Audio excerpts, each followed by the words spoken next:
আসসালামু আলাইকুম সবাইকে। সবাই একটু কমেন্টে জানিয়ে দাও আমার ভয়েস ঠিকমতো শুনতে পাচ্ছ কিনা এবং স্ক্রিনে লেখা ঠিকমতো দেখতে পাচ্ছ কিনা। আজকে একটা নতুন চ্যাপ্টার শুরু করতেছি এবং এটা একটা এক্সাইটিং চ্যাপ্টার।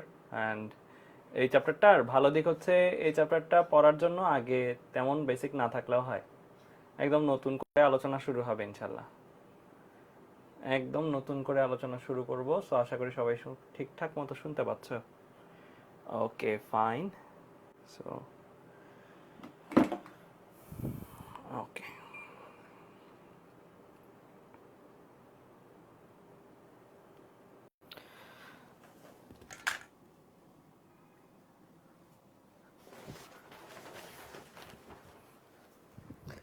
তো আশা করি সবাই সবকিছু ঠিকঠাক মতো শুনতে পাচ্ছ।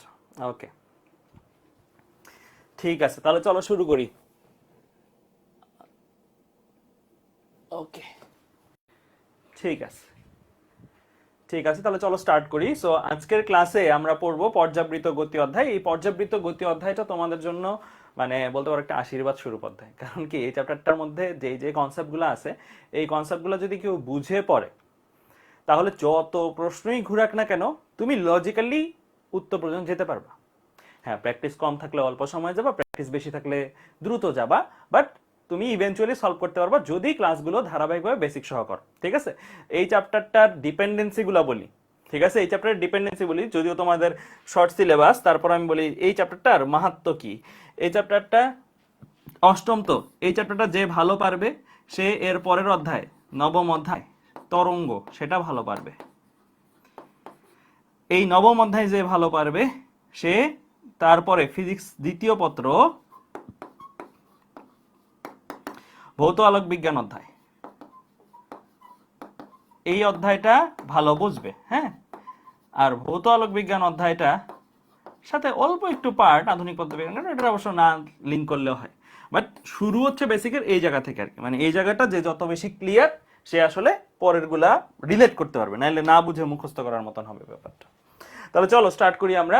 সো বিসমিল্লাহির রহমানির রহিম, আমরা স্টার্ট করতেছি আমাদের আজকের ক্লাস। এই চ্যাপ্টারে অনেক অ্যানিমেশন আছে, তাই আমি এই সফটওয়্যারটা ইউজ করেই পড়াবো। হ্যাঁ, এখনো তোমরা লেখাগুলো পাবা, সবকিছুই পাবা। আচ্ছা, তো দেখো আমরা পর্যাবৃত্ত গতি পড়বো। নামটার মধ্যেই লুকানো আছে কি আছে, একটা গতি লুকানো আছে, তাই না? তার মানে পর্যাবৃত্ত গতি গতিরই একটা ক্লাসিফিকেশন বা গতির একটা প্রকারভেদের মধ্যে পড়বে। ঠিক আছে, আচ্ছা, তো পর্যাবৃত্ত গতি প্রথমে যদি আমি গতিটাকে দেখি, এটা গতির মধ্যে গতিটাকে আমরা দুই ভাগে ভাগ করতে পারবো। একটা হচ্ছে পর্যাবৃত্তিক গতি আর একটা পর্যাবৃত্তিক নয়। কিসের বেসিসে ভাগ করছে এটা? একটা গতি রিপিট হচ্ছে কিনা সেটার বেসিসে। মানে একটা গতি একটা সুনির্দিষ্ট সময় পর পর একই প্যাটার্ন ফলো করতেছে, তাহলে সেই গতিগুলোকে পর্যাবৃত্তিক গতি বলবো। আর পর্যাবৃত্তিক গতি এটা কিন্তু আমি তোমাদেরকে সামনের সাইডে একদম অ্যানিমেশন সহ দেখাবো। আপাতত এই যে বর্তমান সাইডটা দেখতে পারতেছো, এটা হচ্ছে ফ্লো চার্ট। এই চ্যাপ্টারের ফ্লো চার্ট, এই চ্যাপ্টারটা কিভাবে কি আগাবে, মানে পরিণাম আমরা যে অধ্যায়ে আমরা কি কি পড়ব সেই জিনিসগুলো। তো গতিকে আমরা রিপিট হচ্ছে কি হচ্ছে না, যদি রিপিট হয় ইয়েস তাহলে পর্যাবৃত্তিক গতি, আর যদি রিপিট না হয় তাহলে পর্যাবৃত্তিক গতি নয় এরূপ। এগুলোর আবার ক্লাসিফিকেশন আছে, এগুলো আমাদের পাঠ্যসূচিতে নাই, সো এগুলো আমরা পড়বো না। পর্যাবৃত্ত গতিকে আবার দুই ভাগে ভাগ করা যায়। হ্যাঁ, একটা শর্ত মানলে তাদেরকে স্পন্দন গতি বলে, আর ওই শর্তটা যদি না মানে তাদেরকে স্পন্দন নয় এরূপ বলি। তো কোন শর্ত এটা একটু পরেই দেখতেছি, আপাতত জাস্ট জানা রাখি যে হ্যাঁ পর্যাবৃত্ত গতির আন্ডারে কে স্পন্দন গতি থাকবে, এরকম একটা জিনিস। স্পন্দন নয় এদেরও ক্লাসিফিকেশন আছে, বাট এগুলো আমরা পড়বো না কারণ এগুলো আমাদের সিলেবাসে নাই, মানে বইই নেই আর কি। স্পন্দনকে আবার আরেকটা কন্ডিশনের উপর ভিত্তি করে দুই ভাগে ভাগ করা যায়, একটা সরল ছন্দিত স্পন্দন গতি আর একটা দমিত ছন্দিত স্পন্দন গতি। তো অনেকেই ভাবতে পারছো এইগুলো কি ভাইয়া, কিছুই তো বলতেছেন না শর্ত, এগুলোই সামনে আসতেছে। আপাতত ফ্লো চার্টটা দেখো। আমরা এই অধ্যায়ে বেসিক্যালি এই অংশটা আমাদের পাঠ্য। হ্যাঁ, দমিত ছন্দিত স্পন্দন নিয়ে একটা প্যারা আছে, বাট ওই প্যারাটা আসে না কোথাও, একটা এমসিকিউর জন্য জাস্ট পড়লেও পড়ে রাখতে হবে, একটা প্যারা আছে বইতে, দ্যাটস ইট। বাট মেইন আলোচনা হবে এইগুলা। আরো যদি বলি মেইন আলোচনা হবে অ্যাকচুয়ালি এটাতেই সবচেয়ে বেশি আমরা আলোচনা করব। ঠিক আছে, এই অধ্যায়ে স্প্রিং এর ম্যাথগুলা, সরল দোলকের ম্যাথগুলা একদম ক্রিস্টাল ক্লিয়ার হয়ে যাবে ইনশাল্লাহ। ঠিক আছে, তাহলে এটা হচ্ছে একটা ফ্লো চার্ট। তো সবাই একটু ফ্লো চার্ট একটু আঁকে ফেলো, এটা একদম চ্যাপ্টারের শুরুতেই থাকা উচিত। ফ্লো চার্টটা একটু এঁকে ফেলো, তারপরে আমরা সামনের দিকে আগাচ্ছি। আঁকা হলে ডান বলিও ভাইয়া। ভাইয়া এটা কোনো চ্যাপ্টারের সাথে রিলেটেড আছে প্লিজ? নো, আমি এটাই তো বললাম যে এই চ্যাপ্টার থেকে শুরু, মানে রিলেটেড আছে, এই চ্যাপ্টারের সাথে রিলেটেড আছে, সামনের অধ্যায়গুলো রিলেটেড আছে, এইটা থেকে শুরু, মানে এটা হচ্ছে মাদার। মানে ভেক্টর যেমন শুরুর ছিল, ভেক্টরের সাথে গতিবিদ্যা কানেক্টেড, গতিবিদ্যার সাথে ভেক্টরের সাথে নিউটনীয় বলবিদ্যা কানেক্টেড, কাজ শক্তি ক্ষমতা, এই একটা প্যাটার্ন গেল না। এইটা হচ্ছে আরেকটা শুরু বলতে পারো, ঠিক আছে? ওকে ফাইন, ঠিক আছে ঠিক আছে, তাহলে আমরা আশা করি তুলতে পারছি। ঠিক আছে, এটা হচ্ছে আমাদের ফ্লো চার্ট, এই চ্যাপ্টারটা কিভাবে আমরা আগাবো। আচ্ছা, এরপরে আমরা বলতেছিলাম যে পর্যাবৃত্তিক গতি নিয়ে আমরা আলাদা স্লাইড পড়ব, এই সেই স্লাইড, এখানে আমরা এই পর্যাবৃত্তিক গতি নিয়ে আলোচনা করবো। দেখো উপরে কি লেখা আছে, পিরিয়ডিক মোশন, তাই না? সো এই পিরিয়ড, এই কথাটাকে আমি আলাদা একটা অন্য কালার দিয়ে লিখছি। কারণ কি?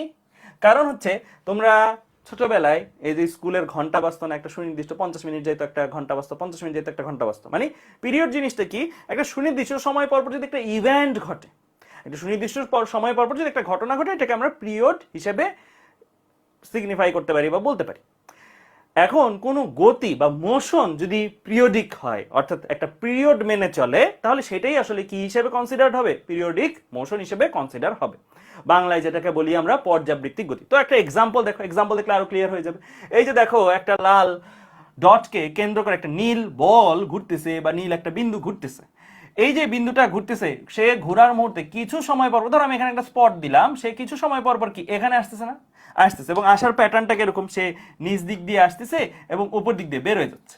এটা কিন্তু তুমি এখানেই স্পট দিতে হবে এমন কোনো কথা নেই, তুমি এই স্পটেও চিন্তা করতে পারো, যে কোনো জায়গায় তুমি চিন্তা করো না কেন, ওই জায়গায় তুমি দেখবা যে সে একটা সুনির্দিষ্ট দিক দিয়ে প্রবেশ করতেছে আর একটা সুনির্দিষ্ট সময় পর পর এখানে আসতেছে, তাই না? দেখো তো মিলছে কিনা। এই স্পটে সে ধরো প্রতিবার 2 সেকেন্ড পর, 2 সেকেন্ড লাগে তার এখান থেকে এখানে আসতে, 2 সেকেন্ড পর পর সে কি এখান দিয়ে আসতেছে এবং প্রবেশ করতে। কয়টা কথা এখানে আছে? 2টা কথা আছে। একটা হচ্ছে একটা সুনির্দিষ্ট সময় পর পর একটা পার্টিকুলার পয়েন্টে আসবে, গতিপথের যে কোনো একটা বিন্দুতে একটা সুনির্দিষ্ট সময় পর পর হাজির হবে এবং একই দিক থেকে হাজির হবে, এবং কি একই দিক হতে হাজির হবে। এই 2টা শর্ত হচ্ছে কোন একটা গতি পর্যাবৃত্তিক গতি হবে কিনা সেটার ডিসাইডার। এই 2টা শর্ত যদি মানে, তাহলে তুমি তাদেরকে পর্যাবৃত্তিক গতি বলতে পারো। এখানে কিন্তু খেয়াল রাখতে হবে, ধরো একটা বস্তু একটা সুনির্দিষ্ট সময় পর পর আসতেছে, এখানে আসতেছে, কিন্তু একই দিক থেকে আসতেছে না, উল্টা দিক থেকে আসতেছে, অন্য দিক থেকে আসছে, তাহলে কিন্তু সে পর্যাবৃত্তিক গতি হবে না। আবার একটা সুনির্দিষ্ট দিক এ আসতেছে, ধরো এখান দিয়ে আসতেছে, প্রতিবার এই পয়েন্টে এদিক দিয়ে আসতেছে, এমনি আসতেছে, প্রথমবার 2 সেকেন্ড পরে আসলো, পরেরবার 1 সেকেন্ড পরে আসলো, পরেরবার 5 সেকেন্ড পরে আসলো, তাহলেও কিন্তু পর্যাবৃত্তিক গতি হবে না। মানে দুইটাই একই সাথে তার মানতে হবে। যদি একই সাথে মানে, তাহলে সেটা পর্যাবৃত্তিক গতি হিসেবে বিবেচিত হবে। আচ্ছা, এই গতিপথটা কি, গতিপথটা কি বৃত্তাকার? সবসময় কি পর্যাবৃত্তিক গতি বৃত্তাকার হতে হবে? নো, নট নেসেসারি, যে কোনো শেপেরই হতে পারে। যেমন এখানে দেখো একটা চতুর্ভুজ বা আয়তক্ষেত্র আকৃতির কি গতিপথ আছে, এখানে এই বলটা এখান দিয়ে যাত্রা শুরু করছে, আবার এখানে আসছে, এই যে একটা সুনির্দিষ্ট সময় পর পর সে একই পয়েন্টে এসে পড়তেছে। দেখো তো এই 2টো শর্ত মানতেছে কিনা। একটা সুনির্দিষ্ট সময় পর পর সে এই পয়েন্টে আসছে, কথা কারেক্ট, ইয়েস। এরপরে একই দিক থেকে আসতেছে, কথা কারেক্ট, ইয়েস। একই দিক থেকে প্রত্যেকবার আসতেছে, এই পার্টিকুলার পয়েন্টে একই দিক থেকে ঢুকতেছে, তাহলে আমি তাকে পর্যাবৃত্তিক গতি বলতে পারবো। তার মানে শেপটা কিন্তু বৃত্তাকার, চতুর্ভুজাকৃতির, ইনফ্যাক্ট যে কোনো র্যান্ডম শেপ, এটাও একটা পর্যাবৃত্তিক গতি, যে এরকম যদি করতে থাকো না, এটাও একটা পর্যাবৃত্তিক গতি। ঠিক আছে, যে কোনো শেপেরই হতে পারে। তাহলে এটা একটা জিনিস লিখে রাখো, এই 2টো শর্ত তো লিখবা। এবং গতিপথ, এটা বিশেষ করে মেডিকেলে যারা পরীক্ষা দেওয়া তাদের জন্য আর কি, গতিপথ যে কোনো হতে পারে, যে কোনো শেপের হতে পারে আর কি, বৃত্তাকার, চতুর্ভুজ আকৃতি, যে কোনো শেপের হতে পারে। ক্লিয়ার? বুঝতে পারছো? এটা একটা ইম্পর্টেন্ট পয়েন্ট, কিন্তু এটা লিখে রাখো। ঠিক আছে, বোঝা গেছে তো? লিখছো সবাই? লিখা হলে বলিও, লিখা হলে ভাইয়াকে বলিও, ডান বলিও। তাসমিয়া সুলতানা, তুর্য সরকার প্রিন্স, এশা, তুবা খন্দকার, মৌ তুলে ফেলছো, ফাইন। আচ্ছা, তাহলে আমরা পর্যাবৃত্তিক গতি কি চিনলাম। যদি পর্যাবৃত্তিক গতির ডেফিনেশন আসে, এটা লিখে দিতে পারবা না। এই 2টা পয়েন্ট স্যাররা খুঁজবে সংজ্ঞায়, জ্ঞানমূলকে এই 2টা পয়েন্ট আছে কিনা সেটাই খুঁজবে। এই 2টা পয়েন্ট সহ নিজের ভাষায় লিখবা, যে গতি একটি নির্দিষ্ট সময় পর পর একই দিক হতে পুনরাবৃত্তি ঘটায় তাদেরকে কি গতি বলে? পর্যাবৃত্তিক গতি বলে। ঠিক আছে, বলে দিবা নিজের ভাষায়। আচ্ছা, এরপরে আমরা পর্যাবৃত্তিক গতির আন্ডারে 2টা ভাগ দেখছিলাম, ওই যে 4টা। পর্যাবৃত্তিক গতির ভেতরে স্পন্দন ছিল, স্পন্দন নয় এরকম গতি ছিল। স্পন্দন কোনগুলো, মানে কোন পর্যাবৃত্তিক গতিগুলোকে স্পন্দন গতি বলবো? এখানে একটা ইংরেজি ফ্রেজ আছে, to and fro. To and fro basically to and from থেকে আসছে একটা ইংরেজি ফ্রেজ। এটা আর বাংলা যদি করো তাহলে এদিক ওদিক, মানে এই গতিটা ফার্স্ট অফ অল স্পন্দন গতিকে পর্যাবৃত্তিক গতি কিনা? ডেফিনেটলি, কারণ পর্যাবৃত্তিক গতির আন্ডারে স্পন্দন গতি, তাই না? তাহলে স্পন্দন গতি প্রথমত একটা পর্যাবৃত্ত গতি, তারপরে তার একটা স্পেশাল শর্ত আছে। ওই পর্যাবৃত্তিক গতির একটা স্পেশাল শর্ত আছে, সেই শর্তটা কি? সে টু অ্যান্ড ফ্রো কন্ডিশন মেনে চলবে, অর্থাৎ সে গতিটা একই পয়েন্টকে এদিক থেকেও একবার অতিক্রম করবে, ওই দিক থেকে একবার অতিক্রম করবে। তাহলে দেখতে কেমন দেখো তো, দেখতে কি এই রকম একটা পার্টিকুলার পয়েন্টের কথা চিন্তা কর, এই পয়েন্টটাকে সে একবার এদিক থেকে অতিক্রম করতেছে আবার এদিক থেকে অতিক্রম করতেছে, তাই না? এখন আমি জানি সবার মনের মধ্যে একটা প্রশ্ন চলতেছে, সে প্রশ্নটা হলো আপনি তো একটু আগেই বললেন পর্যাবৃত্তিক গতি হইতে হলে একটা শর্ত, দুইটা শর্ত মানতে হয়, আর দুইটা শর্তের মধ্যে দ্বিতীয় শর্তটাই ছিল এরকম, কোন একটা বিন্দুকে একই দিক থেকে অতিক্রম করবে, একই দিক থেকে অতিক্রম করবে। তাইলে স্পন্দন গতি বুঝলাম, কিন্তু স্পন্দন গতি তো পর্যাবৃত্ত গতি হয় না, এটা স্বাভাবিক প্রশ্নটা আসা। এটার কনসেপ্টটা কি তাহলে? কনসেপ্টটা হলো, খেয়াল করো, আমাকে বলছে, ধরো তোমাকে আমি যদি বলি এই তুমি আসো, তুমি ডানে যাও, তুমি ডানে যাও বা ডানে যাইতে হবে তোমার, তার মানে কি আমি এটা বলছি যে বামে যাওয়া নিষেধ? আর আমি যদি তোমাকে ডানে যাইতে বলি তার মানে কি বামে যাওয়া নিষেধ? এমনও তো হতে পারে তুমি বাম হয়ে ঘুরে আবার ডানে আসতে পারছো, বাম হয়ে ঘুরেও তো ডানে আসতে পারো, তাই না? তাহলে পর্যাবৃত্তি গতির এই যে শর্তটা একটু আগে যেটা পড়ছি, একই দিক হতে গতির পুনরাবৃত্তি হবে, এখানে কি কোথাও বলা ছিল বিপরীত দিক থেকে আসা হারাম, বিপরীত দিক থেকে আসলে গুনাহ হবে? বলা ছিল না কিন্তু। তার মানে এখানে খেয়াল করো, সেই এই গতিটা পর্যাবৃত্তি গতি কিভাবে হয়, এই যে প্রথমবার সে এদিক দিয়ে আসছিল, আবার অ্যানিমেশনটা দেখো দরকারে, প্রথমবার সে কি এদিক দিয়ে আসছে, পরের বার সে এদিক দিয়ে গেছে, কিন্তু থার্ড টাইম আবার যখন আসছে তখন আবার কিন্তু এদিক থেকে আসে। তাহলে এই বেটা আর এই বেটা মানে এই ডিরেকশন দুইটা আর কি, এই ডিরেকশন দুইটা তো শর্ত মানে না? হ্যাঁ, মাঝখান দিয়ে একবার উল্টা আসছে, কিন্তু উল্টার সাথে তো নিষেধ নাই, একই দিক থেকে আসলেই হইলো, উল্টা ঘুরে আবার আসলেই হইলো। সো এই দুইটা জিনিস মিলাই কিন্তু পর্যাবৃত্তি গতির শর্ত ঠিকই মানতেছে, এই দুইটা মিলাই মানতেছে না, কিন্তু এইটা আর এটা মিলাই কিন্তু মানতেছে, একই দিক হতে গতির পুনরাবৃত্তি। হ্যাঁ, মাঝখানে একবার সে উল্টা ঘুরছে, কিন্তু উল্টা ঘোরার তো কোনো নিষেধাজ্ঞা ছিল না, নিষেধাজ্ঞা যেহেতু ছিল না, সো ওইটা তোমাকে অ্যালাউ করতে হবে। তার মানে এটা একটা পর্যাবৃত্ত গতি কিনা, ফার্স্ট অফ অল এই অ্যানিমেশনটা দেখে বলো এটা একটা পর্যাবৃত্ত গতি কিনা। একটা নির্দিষ্ট সময় পর পর একই বিন্দুতে আসতেছে, ইয়েস। একটা নির্দিষ্ট সময় পর পর তুমি বলতে পারো ভাইয়া মাঝখান দিয়ে যখন আসছে তখন তো ওই সময় না, ওইটা আমি কনসিডারই করবো না, এখানে যে আসছিল মাঝখানে সেটা কনসিডার করবো, আমি কনসিডার করবো এইভাবে আসতেছে কিনা, একটা নির্দিষ্ট সময় পর পর একই দিক হতে আসছে। মানে ধরো সাপোজ এইখানে যে সে প্রথমবার আসছে তখন ধরো ঘড়ির কাটার সময় 0 সেকেন্ড, এখানে সে যখন তৃতীয়বার আসছে তখন ঘড়ির কাটার সময় ধরো সাপোজ ধরো কথার কথা 2 সেকেন্ড। হ্যাঁ, আবার সে মাঝখান দিয়ে আবার এরকম গেছে, আবার সে ঘুরে আবার সে এখানে আসছে না, আবার এখানে আসছে।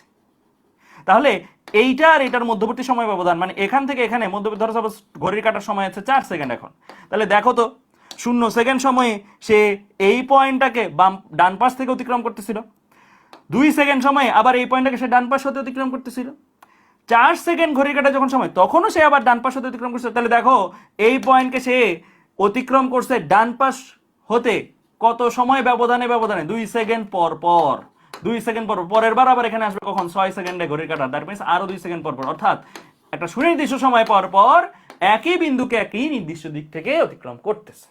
মাঝখানে সে এভাবে গেল কিনা ওইটা আমরা গণলামই না, ঠিক আছে? তো এই শর্ত কিন্তু, এই গতিটা কিন্তু ওই শর্তগুলা মানে, তার মানে এটা কিন্তু ফার্স্ট অফ অল একটা পর্যাবৃত্ত গতি। বাট এটা একটা পর্যাবৃত্ত গতি হইলো, পর্যাবৃত্ত গতির মধ্যে একটু স্পেশাল না? আগের গুলার গতিপথ দেখো, আগের গুলা কি এরকম ঝামেলা দিছে তোমাকে, কোনো বিপরীত দিক থেকে আসছে না, এগুলো কোনো ঝামেলা দেয় না, এগুলোর ক্ষেত্রে এরকম কনফিউশনই আসে নাই। তো এইগুলোর চেয়ে এইটা পর্যাবৃত্তি গতির শর্ত মানতেছে, কিন্তু এটা একটু আলাদা, তাই না? বোঝা যাচ্ছে, কারণ এটাই একমাত্র গতি যেখানে একটা পার্টিকুলার পয়েন্টকে শুধু এক দিক দিয়ে না অন্য দিক দিয়েও ছেদ করা হয়, একটা সুনির্দিষ্ট বিন্দুকে সে একবার এক দিক দিয়ে না অন্য দিক দিয়েও ছেদ করে। তাই এই টাইপের পর্যাবৃত্ত গতিগুলোকে আমরা একটা স্পেশাল নাম দিই, এটাকে আমরা বলি কি, স্পন্দন গতি। তাহলে পর্যাবৃত্ত গতির আন্ডারেই কিন্তু স্পন্দন গতি। তাহলে আমাকে যদি বলে যে সকল পর্যাবৃত্তি গতি স্পন্দন গতি কিনা, আমি কি ইয়েস বলবো? সকল পর্যাবৃত্তি গতি কি স্পন্দন গতি? যেমন এই যে এটা তো পর্যাবৃত্তি গতি, এটা কি স্পন্দন? নো। এটা কি স্পন্দন? নো। এইটা স্পন্দন। সকল পর্যাবৃত্তি গতি স্পন্দন না, বাট সকল স্পন্দন গতি কিন্তু পর্যাবৃত্ত গতি, তাই না? এই যে এইটা কি একটা পর্যাবৃত্ত গতি কিনা? ইয়েস, এটা একটা স্পন্দন গতি প্লাস পর্যাবৃত্ত গতি, এটা অনলি পর্যাবৃত্তিক, কোনো স্পন্দন না, ঠিক আছে? এই জিনিসটা মাথায় রাখো। এই কনসেপ্টটা যদি বিল্ড আপ হয়ে যায় তাহলে দেখি তো তোমাদের কেমন বুঝলা। এখন আমি একটা টেস্ট নিব তোমাদের। হ্যাঁ, এই যে পেজ, এই পেজটাতে অনেক ধরনের গতি আছে। তোমার কাছে আমার প্রশ্ন, এই পেজে টোটাল পর্যাবৃত্তিক, এটা জানলেই তোমার আসলে কাজ হয়ে যাবে আর কি, পর্যাবৃত্তিক গতি কয়টি আর স্পন্দন গতি কয়টি? টোটাল পর্যাবৃত্তিক গতি কয়টা, টোটাল স্পন্দন গতি কয়টা বলো এই পেজে। তো ফার্স্ট অফ অল পর্যাবৃত্তিক গতি দেখো, এই যে এই ঘড়ির কাঁটা একটাই কনসেপ্ট, তিনটা আবার আলাদা কনসেপ্ট। একটা ঘড়ির কাঁটা বা ঘড়ির গতিটা, এই গতিতে দেখো প্রতিটি বিন্দুকে সে একটা সুনির্দিষ্ট সময় পর পর একই দিক হতে অতিক্রম করতেছে। আমি প্রথমে পর্যাবৃত্ত গতি কাউন্ট করতেছি, আমি স্পন্দন গতি কাউন্টই করতেছি না, প্রথম পর্যাবৃত্ত গতি গণি, ঠিক আছে? এটা একটা পর্যাবৃত্ত গতি কিনা? ইয়েস। একটা সুনির্দিষ্ট সময় পর পর সে একই বিন্দুতে আসে এবং একই দিক হতে অতিক্রম করে। পর্যাবৃত্ত গতি দুইটা শর্ত মানছে। তার মানে এটা একটা পর্যাবৃত্ত গতি। কাউন্ট নাম্বার 1, পর্যাবৃত্ত গতি একটা পাইছি। এটার দিকে দেখো, এটা এখানে একবার গেছে, আবার এখানে আসছে, আবার এখানে গেছে। এই যে এইবার যাওয়া আর এই যাওয়া, একই দিক হতে অতিক্রম করা হচ্ছে কোন একটা বিন্দুকে, ইয়েস।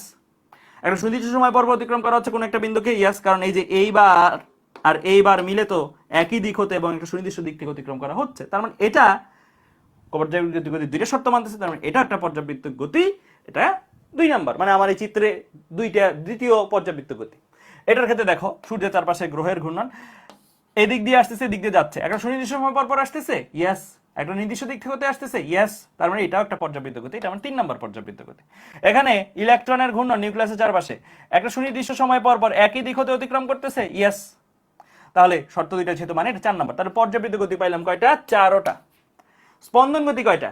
এটা কি স্পন্দন গতি টেস্ট করার জন্য নিজেকে কি প্রশ্ন করবা, এটা কি টু অ্যান্ড ফ্রো করতেছে কিনা, অর্থাৎ একটা সুনির্দিষ্ট বিন্দুকে সে দুই দিক থেকে অতিক্রম করতেছে কিনা। এই সুনির্দিষ্ট বিন্দুটাকে সে দুই দিক থেকে অতিক্রম করতেছে, নিচে দিয়ে একবার আসছে, উপর দিয়ে একবার গেছে, নো, তার মানে দুই দিক থেকে অতিক্রম করতেছে না, এদিক ওদিক করতেছে, এটা স্পন্দন গতি হবে না।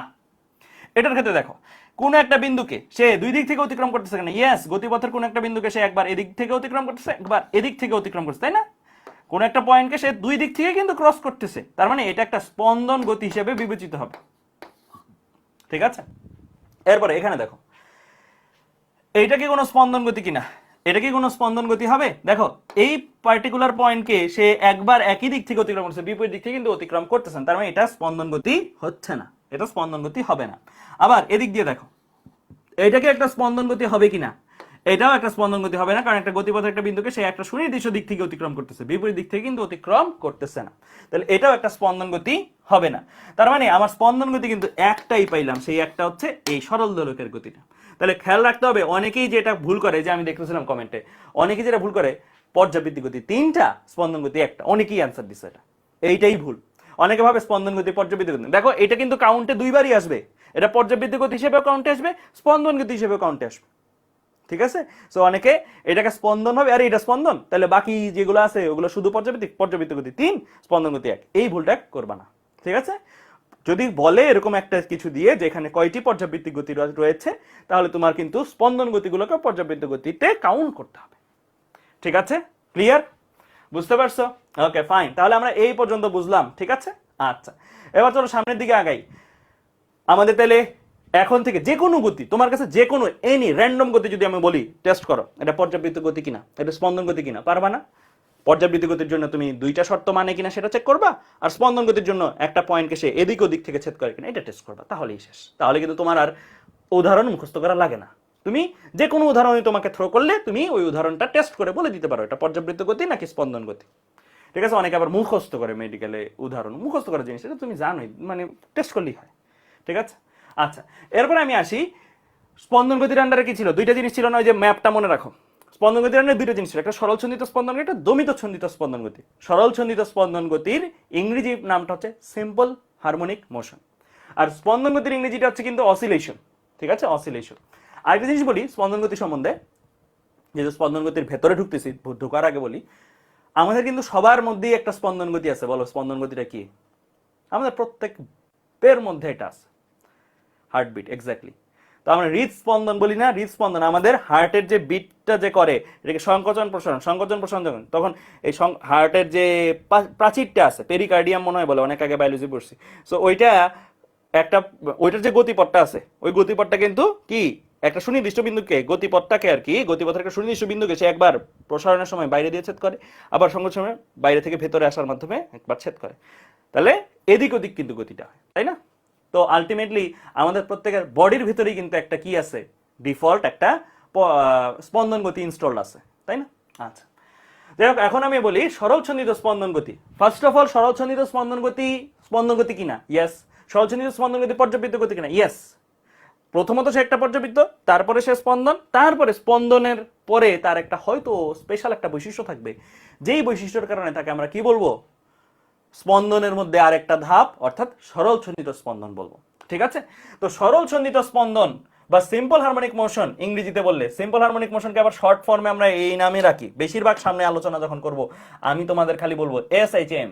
SHM, S means simple, H means harmonic, M means motion. আমি বলবো একটি SHM গতি, অর্থাৎ একটা সরল ছন্দিত স্পন্দন গতি। ঠিক আছে, এটা শর্ট ফর্ম, মনে রাখি। তো আমরা কোন টাইপের স্পন্দন গতিগুলোকে সরল ছন্দিত স্পন্দনের আন্ডারে ফেলবো? সহজ হিসাব, যেই গতি কি হুকের সূত্র মেনে চলে, যে সকল স্পন্দন গতি, ফার্স্ট অফ অল স্পন্দন তো হইতেই হবে, যে সকল স্পন্দন গতি হুকের সূত্র মেনে চলবে, যে সকল গতি সম্পন্ন কণা বা বস্তু হুকের সূত্র মেনে চলে তাদেরকে সরল ছন্দিত স্পন্দন বলবে। তুমি বলতে পারো ভাই বুঝি নেই, কারণ হুকের সূত্র মানে এতক্ষণ তো মজায় মজায় বুঝতেছিলাম, দেখেই বলতে পারি দুইটা শর্ত মানলে, ওই দুইটা শর্ত মানলে পর্যাবৃত্ত, তারপরে এদিক ওদিক করলে স্পন্দন, কিন্তু এটা তো দেখে বোঝা যাচ্ছে না। এটাও আমি একটু পরে সামনে তোমাদের বুঝাই দিব, তোমরা যেন হুকের সূত্র কি না কি এসব না বলে তোমরা যেন দেখেই বুঝতে পারো এটা আসলে স্পন্দন গতি হবে, সরল ছন্দিত স্পন্দন গতি হবে নাকি দমিত ছন্দিত স্পন্দন গতি, এটা তুমি দেখেই বলতে পারবে। একটু পরে ওইটাতে আসতেছি, তার আগে হুকের সূত্রটা একটু বলে নি। হুকের সূত্র তোমাদের কাছে নতুন কিছু না, হুকের সূত্র তোমরা পড়ছো, কোথায় পড়ছো? কাজ শক্তি ক্ষমতা অধ্যায়ে পড়ছো না? এরকম একটা ল কিন্তু সবারই পরে আসার কথা, পড়ছিলা এই লটা পড়ছো, তাই না? হুকের সূত্র কিন্তু তোমরা সবাই আসলে কি পারো, এমন কিন্তু না যে তোমরা পারো না। ঠিক আছে, যাই হোক, তারপর আমরা এটা আমাদের মতন করে আরেকবার দেখি। ঠিক আছে, এমন না যে আমি বলছিলাম যে পূর্বের বেসিক লাগবে না, এই যে লাগবে না কেন, কারণ এই চ্যাপ্টারে যে বেসিকটা দরকার ওটা এখানেই পড়াই দেওয়া হবে। এফ সমানুপাতিক -y, এফ কি? সাম্যাবস্থান অভিমুখী বল। ওয়াই কি? সাম্যাবস্থান হতে সরণ। তুমি বলতে পারো ভাইয়া বুঝি নাই, তো আমি এটা চিত্র দিলে না বুঝবা, চিত্র দেই আগে। তো চিত্র দেখো, এই ছিল কি একটা স্পন্দন গতি, তাই না? স্পন্দন গতির গতিপথ কি? সরল রৈখিক। আরেকটা জিনিস, ও আচ্ছা, একটা ইম্পর্টেন্ট লাইন মিস করে গেছি, এই লাইনটা একটু লিখো সবাই, এই লাইনটা একটু লিখো, স্পন্দন গতির লাইন পেজে যে লিখো, গতিপথ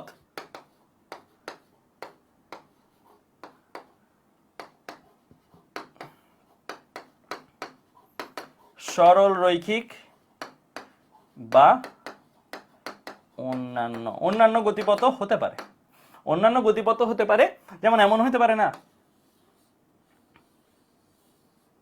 হইতে পারে না, হইতে পারে তো, এটা বৃত্ত হইতে পারে, এরকম এরকম এরকম এরকম হইতে পারে, তো তো হতে পারে। ঠিক আছে, সরলরৈখিক ও অন্যান্য হতে পারে কিন্তু। ঠিক আছে, তার মানে এটা যে কোনোর মতনই বলতে পারি, কিন্তু হতে পারে। বাট এরপরে আমরা এখন সরল ছন্দিত স্পন্দন পড়বো। যাই হোক, এটা আমি বলিনি, তারপরে এটার গতিপথ নিয়ে আলোচনা করব। তো হুকের সূত্র বলতেছিলাম, এফ সমানুপাতিক -y। এফ এর পরিচয় কি? সাম্যাবস্থান অভিমুখী বল। ওয়াই এর পরিচয় কি? সাম্যাবস্থান হতে সরণ। তো চিত্রটা দেখাবো বলছিলাম, তো চিত্রটা এই যে সরল ছন্দিত শুধু স্পন্দন গতির চিত্র, একটু আগে দেখছিলাম, একটা বস্তু ওখান থেকে যাত্রা করে এদিকে আসে, আবার ওইদিকে যায়, এই যে তার গতিপথ কতখানি? এতখানি। এই গতিপথের মাঝখানে, সব থেকে মাঝখানে ধরো গতিপথটা 4 মিটার, পুরো 2 মিটার অবস্থান, অর্থাৎ মাঝামাঝি যে অবস্থানটা আছে, সেই অবস্থান বা সেই পয়েন্টটাকে আমরা নাম দিই সাম্যাবস্থান, ইকুইলিব্রিয়াম পজিশন বা সাম্যাবস্থান। ঠিক আছে, মিড পয়েন্টও বলে, গতিপথের মধ্যবিন্দু। এটা কি গতিপথ, যত বড়ই গতিপথ হোক না কেন, একদম মিড পজিশনটাই হচ্ছে আমার কি সাম্যাবস্থান হিসেবে বিবেচিত হবে। তো আমরা কি সরণ চিনি? সরণ যদিও 9, 10 এর কনসেপ্ট, দেখি তো তোমাদের বেসিক কেমন আছে। ধরো এটা একটা গাছ, হ্যাঁ, তো এই গাছ থেকে তোমার সরণ কত বলো? ধরো এই দূরত্বটা 4 মিটার, তোমার সরণ কত? তোমরা বলতে পারবা সরণ হচ্ছে 4 মিটার। হ্যাঁ, শুধু 4 মিটার বললে হবে না, তোমার এটা ভেক্টর রাশি। ভেক্টর রাশি ডিরেকশন কোন দিকে বলো? ডিরেকশন কি গাছ হতে তোমার দিকে নাকি তোমার হতে গাছের দিকে, কোনটা? 4 মিটার তো বুঝলাম মান, তো কোন ডিরেকশন হবে? তো আমি বলছি যে তোমার সরণ মাপতেছি। কার সরণ মাপতেছি? গাছের না, তোমার সরণ। তাহলে কোনটা, এইটা নাকি এটা? দেখি কে কে বলতে পারে, ক নাকি খ, কোনটা হবে? আমি বলছি তোমার সরণ, নট গাছের সরণ। গাছের থেকে তোমার সরণ, তার মানে গাছ হতে দূরত্ব মাপতে হবে। এটা কিন্তু অনেকেই বোঝে না যে সরণ জানে, কিন্তু সরণের ডিরেকশন জানে না। মান জানে, ডিরেকশন জানে। ডিরেকশন সবসময় কেমনে মাপতে হবে? ডিরেকশন সবসময় মাপতে হবে এইভাবে, যার সরণ বের করবা তার আদি অবস্থান থেকে অথবা তার প্রসঙ্গ কাঠামো থেকে, তা যে প্রসঙ্গ কাঠামো সবাই মাপতেছো সেটা থেকে তার ডিস্টেন্স। নর্মালি আমরা লিখতাম আগে, মনে আছে কিনা জানি না, আদি টু শেষ। সরণের ডিরেকশন সবসময় কি আদি টু শেষ, তাই না? ঠিক আছে, যদি গতিপথের মধ্যে থাকে। আর আরেকটা ভাবে বলা যায় প্রসঙ্গ টু অবস্থান, যার সরণ বের করতেছো তার অবস্থানের ডিস্টেন্স। তাহলে আমার এখানে এটা প্রসঙ্গ থেকে যার সরণ মাপতেছি তার অবস্থান কোথায় আছে, তার মানে এই সরণের ডিরেকশন কি এই দিকে, নট এদিকে। 4 মিটার এদিকে, 4 মিটার এদিকে। তাহলে এখন বলো তো এখানে সাম্য অবস্থান থেকে সরণ, ধরো এই যে এটা সাম্য অবস্থান, এটার ওয়াই এর পরিচয় কি, সাম্য অবস্থান থেকে সরণ। ওয়াই এর ডিরেকশনটা কোন দিকে দিব, ওয়াই এর ভ্যালু তো এতখানি, এটা নিয়ে কারো কোনো ডাউট নাই, ওয়াই এর ভ্যালু এতখানি, আমার এই বর্তমান অবস্থানের জন্য ওয়াই এর ভ্যালু এতখানি, যখন সে মাঝখানে আসবে তখন ওয়াই এর ভ্যালু এতখানি, যখন সে এখানে আসবে ওয়াই এর ভ্যালু এতখানি। কিন্তু এই বর্তমান অবস্থানের জন্য ওয়াই এর ডিরেকশন কোন দিকে, ডান দিক অর বাম দিক, কোন দিকে হবে, ডান দিক অর বাম দিক। বর্তমান অবস্থানের জন্য ডান দিক, এক্স্যাক্টলি, এইটা ভুল করা যাবে না, কারণ এইটার উপরে বেস করে অনেক কিছু ডিপেন্ড করে। ওয়াই এর ডিরেকশন ডান দিকে, বস্তু যদি এদিকে থাকতো, বস্তুটা যদি এদিকে আসতো তাহলে ওয়াই ডিরেকশন কোন দিকে থাকতো, ওয়াই ডিরেকশন কোন দিকে হইতো, ডান দিকেই, তাই না, সাম্য অবস্থান থেকে বস্তুর দিকে। বস্তু যদি এদিকে থাকতো ওয়াই ডিরেকশন কোন দিকে হইতো, বাম দিক, ওয়াই এখন বাম দিকে, ঠিক আছে। বস্তু যদি এই দিকে থাকতো ওয়াই ডিরেকশন কোন দিকে, বস্তু যদি এদিকে থাকতো ওয়াই ডিরেকশন কোন দিকে, তখন জিরো ভেক্টর হয়ে যেত। ঠিক, যে কোনো দিকে ডিরেকশন হতে পারে, যে কোনো দিকে ডিরেকশন হতে পারে, ঠিক আছে, ক্লিয়ার। সো আমার এটা বুঝতে হবে সাম্য অবস্থান থেকে কোন দিকে আছে সেটাই ওয়াই এর ডিরেকশন। তুমি বলতে পারো ভাইয়া আমরা কাজ শক্তি ক্ষমতা অধ্যায়ে যখন এগুলো পড়ছিলাম তখন তো ওয়াই দিয়ে বলতাম না, তখন এক্স দিয়ে পড়তাম। হ্যাঁ ভাইয়া, এটা তোমরা এক্স দিয়ে পড়তা, এখনো কি এক্স দিয়ে পড়তে পারবে কিনা, ইয়েস পারবে, অনেকগুলো বইতে দেখবে এক্স দিয়েই পড়ানো আছে। ওয়াই বা এক্স যে কোনো একটা হলেই হলো, ওয়াই দিয়েও কোথাও লেখা থাকবে, এক্স দিয়েও লেখা থাকবে, তার মানে ওয়াই আর এক্স চলক ভিন্ন হলেও জিনিস দুইটার পরিচয় একই, ঠিক আছে, মানে অক্ষর ভিন্ন হলো জিনিসের চলক একই, মানে পরিচয় একই। ওয়াই দিয়েও প্রকাশ করতে পারো, এক্স দিয়ে প্রকাশ করতে, কোনো কোনো বইতে ওয়াই দিয়ে, কোনো কোনো বইতে এক্স দিয়ে, আবার কোনো কোনো ম্যাথে ওয়াইতে, কোনো কোনো ম্যাথে এক্স দিয়ে। সো কনফিউজ হওয়ার কিছু নেই, ওয়াই আর এক্স একই জিনিস, ঠিক আছে। তো ওয়াই কি বা এক্স কি, সাম্য অবস্থান থেকে সরণ, এটার ভ্যালু তো সাম্য অবস্থান কতটুকু দূরে আছে সেই ভ্যালুটাই, আর এটার ডিরেকশন হচ্ছে সাম্য অবস্থান থেকে বস্তুর দিক, ক্লিয়ার গেল। এরপরে আসি এফ, এফ কি, সাম্য অবস্থানের দিকে বল। এফ এর ভ্যালু 10 নিউটন, মানে সাম্য অবস্থানের দিকে 10 নিউটন নামতেছে। এফ এর ভ্যালু 20 নিউটন, মানে সাম্য অবস্থানের দিকে 20 নিউটন নামতেছে। তার মানে এই যে এই বস্তুটা যদি এখানে থাকে, বলো তো এফ এর ডিরেকশন কোন দিকে হবে, বস্তু এই দিক, বস্তু যেদিকে থাকে তার থেকে সাম্য অবস্থানের ডিরেকশন যেতে হবে, বস্তু এই দিক, সাম্য অবস্থানের ডিরেকশন ওই দিকে, তাহলে ওই দিকে টান, তারপরে টানটা কোন দিকে কাজ করবে, টানটা হচ্ছে এই দিকে, ক্লিয়ার, টানটা হচ্ছে কি এদিকে, ঠিক আছে, বুঝতে পারছো। তাহলে খেয়াল করো বাই নেচার এই বস্তুটার মধ্যে, বাই নেচার বস্তু যখন এদিকে আসে, বস্তু যখন এইদিকে আসে তখন এক্স এর ডিরেকশন কোন দিকে হয়, সাম্য অবস্থান থেকে বস্তুর দিকে, অর্থাৎ এইদিকে। এফ এর ডিরেকশন কোন দিকে, বস্তু থেকে সাম্য অবস্থানের দিকে, বস্তু থেকে সাম্য অবস্থান মানে এইদিকে আর কি। তাহলে বাই নেচার যখন এক্স ডানে তখন এফ বামে, এক্স বলো বা ওয়াই বলো একই কথা, ঠিক আছে। যখন ওয়াই ডানে এফ বামে, আমি ইচ্ছা করে এক্স ওয়াই মিক্সচার করে পড়াচ্ছি, কারণ যেন তুমি শুধু এক্স এ ইউজ টু না হও বা শুধু ওয়াই তে ইউজ টু না হও, দুইটা যেন সেম ভাবে ইকুয়ালি তুমি ট্রিট করতে পারো। তার মানে এক্স বা ওয়াই যেটাই বলো এর সাথে এফ এর ডিরেকশন অলওয়েজ অপোজিট, এন্ড এই ডিরেকশনটা যে অপোজিট সেটা বোঝানোর জন্যই এই মাইনাসটা। তার মাইনাসের কাজ কি, শুধু দিক বোঝায়।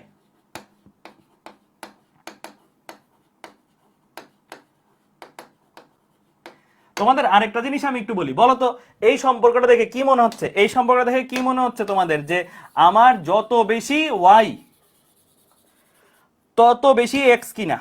ধরো ওয়াই আমার বাড়াই দিছি, এফ কি আমার বাড়বে কিনা, এক্স না সরি এফ, এফ কি আমার বাড়বে না কমবে। অনেকেই হয়তো মাইনাসে দেখে ভাবতে পারে যে কমবে, আসলে আমি ঠিকঠাক কি ক্লিয়ার করলাম, মাইনাসের কাজ এখানে কি ভ্যালুতে না, মাইনাসের কাজ হচ্ছে এখানে দিকে, একটা ডানে হলে একটা বামে, এতটুকু ইন্ডিকেট করে। কিন্তু ওয়াই যদি বাড়ে এফ বাড়বে। এই সূত্র কিন্তু হুকের সূত্র অনেকেই মিস ইন্টারপ্রেট করে, ভাবে যে একটা বাড়লে আর একটা কমে, ওইটা হইতো যদি ব্যস্তানুপাতিক সম্পর্ক হইতো, যদি এরকম হইতো তাহলে ওইটা ঠিক ছিল, কিন্তু এটা তো এরকম না, এটা সমানুপাতিক, সমানুপাতিক সম্পর্ক বলে আমার মাইনাসের সমানুপাতিক, মাইনাসের দিক নির্দেশ করতেছে, তাহলে আমার একটা বাড়লে আরেকটা বাড়বে। তাহলে যত দূরে বস্তুটা থাকবে তত বেশি টাইনে ধরবে, যত বেশি দূরে থাকবো তত কি টান দিয়ে ধরবো, ঠিক আছে। এই সূত্রটাকে এভাবেও ইন্টারপ্রেট করা যায়। তোমাদের বাসায় এরকম হয় না, এই উদাহরণটা আমি দেই মাঝে মাঝেই, ধরো এটা তোমার বাবা, এটা ধরো তোমার মা, হ্যাঁ, আর এই হচ্ছে তোমরা ধরো 3 ভাই বোন। এখন তোমাদের এমন হয় না যে এক ভাই ধরো বিদেশে গেছে, বা এক বোন ধরো বিয়ে হয়ে গেছে, বা ঢাকায় পড়তে গেছে, ঠিক আছে? সো যখন যায়, দূরে যায়, তখন দেখবা বাবা মার অনেক চিন্তা তাকে নিয়ে থাকে, মানে সে খাইলো কিনা, সে ঘুমাইলো কিনা, তার ফোনের অপেক্ষা, অথচ তোমরা এখানে খাইছো না না খাইছো, এটা অনেক ক্ষেত্রেই তারা হয়তো মানে আরে আছে তো, এরকম হয়তো হয়তো, তাই না? তার মানে জিনিসটা কি দাঁড়াইলো, তোমাকে কম ভালোবাসে তাকে বেশি ভালোবাসে এমন না, জিনিসটা হচ্ছে তুমিও যখন যাবা, তুমিও তখন সাপোজ ধরো বাইরে যাচ্ছ কোনো একটা পড়াশোনা করে চান্স পাইছো ধরো বুয়েটে বা ঢাকা মেডিকেলে বা এরকম বাসা থেকে বাইরে হলে থাকতেছো, তখন দেখবা তোমার প্রতিও সেম ফিলিংসটা তাদের আছে। তার মানে জিনিসটা কি, জিনিসটা হলো যখন তুমি কাছে থাকো তোমার মূল্য কম, বা মনে হয় আপাত দৃষ্টিতে আমাদের আকর্ষণ কম তোমার প্রতি, বাট তুমি যখন দূরে যাচ্ছ তখন তোমাকে আকর্ষণ, যত তুমি দূরে যাও তত আমি টেনে ধরি, জিনিসটা এরকম। আর যত তুমি কাছে আসো তত আমি ইগনোর করি, ঠিক আছে? সো এই হচ্ছে তোমার কি মানে কনসেপ্টটা, এটাই হুকের সূত্র, এইটাই হুকের সূত্র। দেখো হুকের সূত্র এটা না, যত বেশি দূরে থাকবে তত টানবে, যখন সে সবচেয়ে দূরে মানে এখানে, তখন তাকে টানতেছে সবচেয়ে বেশি। আমি এটা একটু এই জায়গায় এসে দেখাই, হ্যাঁ এই জায়গায় এসে দেখবা দেখবা এটা কি সবচেয়ে বেশি এক্স না, সবচেয়ে বেশি এক্স বা সবচেয়ে বেশি ওয়াই, এর চেয়ে তার গতিপথটাই তো দুটুকু, এর চেয়ে বেশি গতিপথ আছে নাই, তার মানে এর চেয়ে বেশি সে দূরে যেতে পারবে না, এটা তার সবচেয়ে দূরের দূরত্ব। এখানে সে যদি থাকে সবচেয়ে দূরের দূরত্ব যদি থাকে মানে ওয়াই ম্যাক্স, ওয়াই ম্যাক্স কি এর এ বলি, ওয়াই বা এক্স এর ম্যাক্সিমাম মানটাকে কি বলি, বিস্তার বলি, বিস্তার। 9-10 মনে হয় পড়ছো তরঙ্গ শব্দ চ্যাপ্টারে, বিস্তার বলতে একটা কথা আছে, সবচেয়ে দূরবর্তী অবস্থান, সাম্যাবস্থান থেকে সবচেয়ে দূরবর্তী অবস্থানের যে দূরত্বটা ওইটা বিস্তার, ইংলিশে বললে অ্যামপ্লিটিউড, অ্যামপ্লিটিউড যেটার বাংলার ফার্স্ট লেটার সরি যেটার ইংরেজির ফার্স্ট লেটারটা হচ্ছে এ, এ দিয়ে প্রকাশ করি, এটাই হচ্ছে ওয়াই ম্যাক্স। তার মানে ওয়াই আর এ কিন্তু সেম রাশি, ওয়াই এর সর্বোচ্চ মানটা কি এ হিসাবে বলা হয়। তো এখন বলের মানটাও কি, যেই বলটা তোমাকে টানবে সেই বলের মানটাও কি ম্যাক্স না, সেই বলের মানটাও কিন্তু ম্যাক্স। এই যেহেতু সবচেয়ে বেশি ওয়াই, সূত্র তো তাই বলে, এই সূত্র মানতে চাইলে যখন ওয়াই সবচেয়ে বেশি এফ সবচেয়ে বেশি হবে, তাই না? এখন সবচেয়ে বেশি টানতেছে, এখন এই সাম্যাবস্থান তাকে সবচেয়ে বেশি টানতেছে। এই মুহূর্তে তার যদি বেগ শূন্যও থাকে, ধরে নিলাম কথার কথা বেগ শূন্য, বেগ যদি শূন্য থাকে তাকে কি টান দিয়ে আনতে চাইবে। বেগ একটা শূন্য বা স্থির বস্তুর উপর বল দিলে কি হয়, ও একটা ত্বরণ পায় না, ত্বরণ পাবে, ও ত্বরণ পাবে, ত্বরণ পাইলে কি ওর বেগ আস্তে আস্তে বাড়বে, বেগ আস্তে আস্তে বাড়লে কি ওই দিকে আসতে থাকবে। ওর কিছুক্ষণ পরের চিত্রটা কেমন হবে চিন্তা করতে পারতেছো, ওর কিছুক্ষণ পরের চিত্রটা, ওর কিছুক্ষণ পরের চিত্রটা হবে ও এদিকে আসবে, এদিকে আসবে, একটা বেগ অর্জন হয়ে গেছে। কিন্তু এখন ওর বেগ জিরো নাই, এখন বেগ ওই যে ত্বরণের কারণে একটা বেগ বৃদ্ধি পাইছে, বৃদ্ধি পেয়ে ধরো 7 হয়েছে, কথার কথা শূন্য থেকে বাইরে কিছু সময় তো অতিবাহিত হয়েছে, V equal to U plus AT মোতাবেক তার বেগ 7 হয়ে গেছে। এখনো তার প্রতি টান কোথায় থাকবে বলতো, এইখানে সে যদি থাকে সাম্যাবস্থান থেকে কোন দিকে টানবে, ডান দিকে নাকি বাম দিকে, বাম দিকে টানবে, তাই না? সাম্যাবস্থানের কাজই হচ্ছে তার নিজের দিকে টানা, ওয়াই সেই ডান দিকেই, এখন আর ওয়াই সবচেয়ে বেশি নেই আগের মতন, এখন ওয়াই এর একটা অন্য ভ্যালু, এতটুকু ওয়াইয়ের ভ্যালু, কিন্তু টান কিন্তু ঠিকই আছে, এফ টান ঠিকই আছে, মাথায় রাখিও এই টান, এখানে সে যে টানটা পাইছে এখানে কি সেই টানটাই পাবে, দেখি বলতে পারো কিনা, এখানে কি সেই টানটাই পাবে না, সেই টান পাবে না। কেন? কারণ এখন ওয়াই কমে গেছে, আমরা জানি ওয়াই কমে গেলে এফ কমে যাবে সূত্র মোতাবেক, তাই না? সূত্র মানতে চাইলে তো তার অবশ্যই এফ কমতে হবে, তো কমে গেলে এখন কিন্তু তার উপরে টান আছে, আগে যদি 100 নিউটন টানতো এখন ধরো 30-40 নিউটন হয়তো টানতেছে, ঠিক আছে? তাহলে এখানে কিন্তু একটা কনসেপ্ট, এই যে এখান থেকে সে এদিকে আসছে, আসার পথেও কিন্তু তার সব জায়গায় বল সমান ছিল না, সমান ছিল, সবচেয়ে কিনারে যখন ছিল বল সবচেয়ে বেশি, কাছে আসতেছে বল কমতেছে। তার মানে বলের সাথে কার রিলেশনশিপ, বলের সাথে কার রিলেশনশিপ, ত্বরণের রিলেশনশিপ না, বস্তু তো ভর আছে, বল কমার অর্থ হচ্ছে ত্বরণ কমা, অর্থাৎ ত্বরণটা কি এখানে সমত্বরণ, এখানে তার উপরে যে ত্বরণটা কাজ করে, এই যে বস্তুটার গতিশীল, গতিশীল বস্তুর ত্বরণ আছে, এই ত্বরণটা গতিশীল বস্তুটার যে ত্বরণটা আছে এই ত্বরণটা কি সমত্বরণ কিনা, নো। পর্যাবৃত্তিক গতির তে বস্তুর সরলচলিত স্পন্দন গতিতে বস্তুর ত্বরণ অসমত্বরণ, এটা একটা প্রশ্ন হতে পারে এমসিকিউতে, ঠিক আছে? বস্তু ত্বরণটা কি ধরনের ত্বরণ, অসমত্বরণ, ফাইন। তাহলে এখনো তাকে টানতেছে, হ্যাঁ টান তো থামে নেই, এই পাশে টানা, একটা বস্তু গতিশীল তাকে ওই পাশে টানতেছে, তাহলে বেগ কি বাড়বে না? বেগের নিয়ম কি, যেখানে ত্বরণ থাকে সেখানেই বেগের বৃদ্ধি থাকে, তাহলে এ পাশে বেগ যদি 7 হয়, ত্বরণও থাকে, তাহলে 7 আর 7 থাকবে না, একটু পরে 7 আর একটু বাড়বে, আর একটু বাইরে হয়তো একটা সময় পরে কি হবে, আরো বাড়তে বাড়তে বাড়তে বাড়তে মাঝখানে এসে চলে আসছে, তার বেগ হয়েছে কত 10, কথার কথা বেগ হয়ে গেছে কত 10, ঠিক আছে? এখন তোমাদের কাছে প্রশ্ন, এখন তার উপরে কোনো টান আছে কিনা, এখন হয়ে গেছো তোমরা ওই যে ঘরের সন্তান আর কি, ঘরে আসো, তোমাদের প্রতি কোনো আকর্ষণ নাই বাড়তি করে, তাই না? সো এখন তার উপরে কোনো টান নাই, কারণ তার উপর কোনো ওয়াই নাই, সাম্যাবস্থান থেকে সরণ জিরো, সরণ জিরো হলে বলও জিরো, তাই তো সূত্র তাই বলে তোমাকে।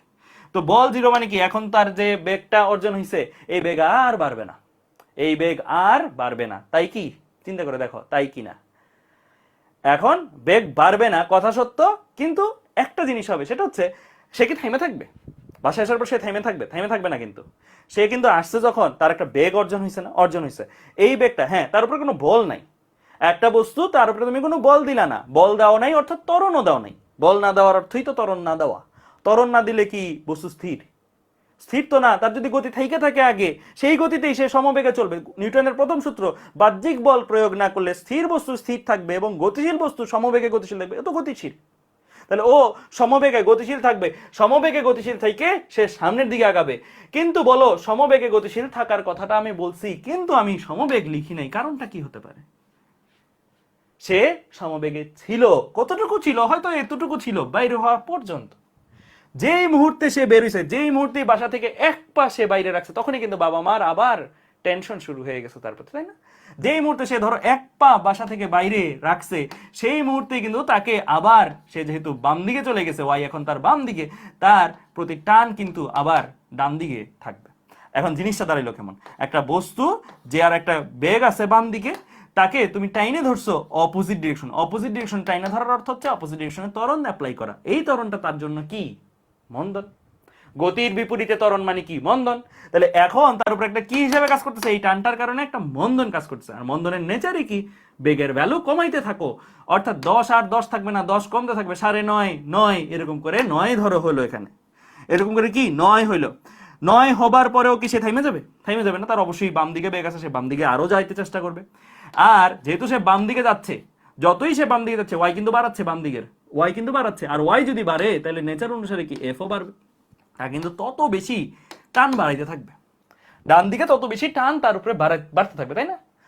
বাড়তে থাকলো, তাহলে কি মন্দনের পরিমাণ বাড়তে থাকলো, মন্দনের পরিমাণ বাড়লে তার বেগটা হয়তো এখান থেকে অনেক লম্বা একটা পথ পাড়ি দিয়ে হয়তো 1 মিটার/সেকেন্ড বেগ কমছে, 10 থেকে 9 হয়েছে, কিন্তু এখান থেকে এতটুকু দূরে কিন্তু তার 9 না, একদম অনেকটা কমাই ফেলবে, অনেকটা কমাই ফেলে। এখান থেকে এ পর্যন্ত ধরো, এখান থেকে সমান পরিমাণ দূরত্ব, এখান থেকে সমান পরিমাণ দূরত্ব আমি এদিকে এসে পড়বো, আনবো সমান, এখানে যতটুকু আনছি না, এখান থেকে সমান পরিমাণ এতটুকু আস্তে আস্তে কিন্তু তার আর 1 বেগ কমবে না, তার হয়তো 5 হয়ে যাবে।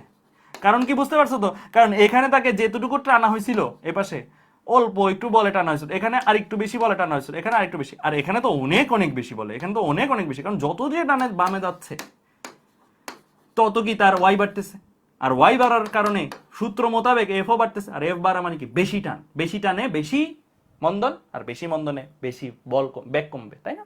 তো এই জিনিসগুলো বুঝতে হবে, এই জিনিসগুলো বুঝতে হবে যে হচ্ছেটা কেন বা কি কি ভাবে হতে পারে। কারণ তোমাকে এই টাইপের কিছু কনসেপচুয়াল প্রশ্ন বলতে পারে যে এখানে 2 মিটার সরণে, সাম্যাবস্থান থেকে বাম দিকে 2 মিটার সরণে যদি বেগের পরিমাণ 10 থেকে 9 হয়, তাহলে উক্ত অবস্থান থেকে আরো 2 মিটার বাম দিকে সরে গেলে বেগের পরিমাণ কি হতে পারে? 8, 8.5, 6 এরকম ভাবে তোমাকে ম্যাথ না দিয়েও একটা কনসেপ্ট দিতে পারে, যেগুলোর ভ্যালুগুলো বাকিগুলো থাকবে 9+ অথবা 8+, আর বাকি আরেকটা থাকবে হয়তো 1-এর চেয়ে বেশি কমছে। এখানে যেমন 10 থেকে 9 হয়েছে না, এখানে 9 থেকে ধরো 7 হয়েছে, এরকম একটা ভ্যালু, তো তুমি যেটা 1-এর চেয়ে বেশি কমছে ওইটাকে নিবা, কারণ কি এখানে বেশি পরিমাণ কি টান পাচ্ছে। ক্লিয়ার? এই যে এই টাইপের ছোট ছোট কনসেপচুয়াল জিনিসগুলো কিন্তু দিতে পারে। আচ্ছা, তো এরপরে সে তো বাম দিকে টান পাচ্ছি, ডান দিকে টান পাচ্ছি, বেগের ভ্যালু কমতেছে, 9 8 7 6 5 4 3 2, আবারও কিনারে যে তার বেগটা কি হয়ে যায়? 0 হয়ে যায়, একটা সময় তো তার থামতেই হবে। তারপরে আবার সে ফেরত আসা শুরু করবে, কেন? কারণ এখানে এসে তো সে তার ওয়াইটা ম্যাক্সিমাম হয়ে আসছে, তাই না? বাম দিকে ওয়াই ম্যাক্সিমাম হয়ে গেছে, তাহলে তার ডান দিকে কি এফ ম্যাক্সিমাম হয়ে আছে নিশ্চয়ই, আর ডান একটা স্থির বস্তু হয়ে গেছে এখন সে, কম মন্দনের কারণে বেগ কমতে কমতে, এখন স্থির বস্তুকে ডান দিকে বল দিলে সে অবশ্যই ডান দিকে যাত্রা শুরু করবে, তার কাজ হচ্ছে পরবর্তীতে আবার ডান দিকে যাওয়া। অর্থাৎ জিনিসটা দাঁড়াইলো কিরকম, অ্যানিমেশনটা দেখো, কিনার গুলাতে যে যে তার বেগ গুলা কি একটু থামে, একটু জিরাই, এরকম মনে হয়, তাই না?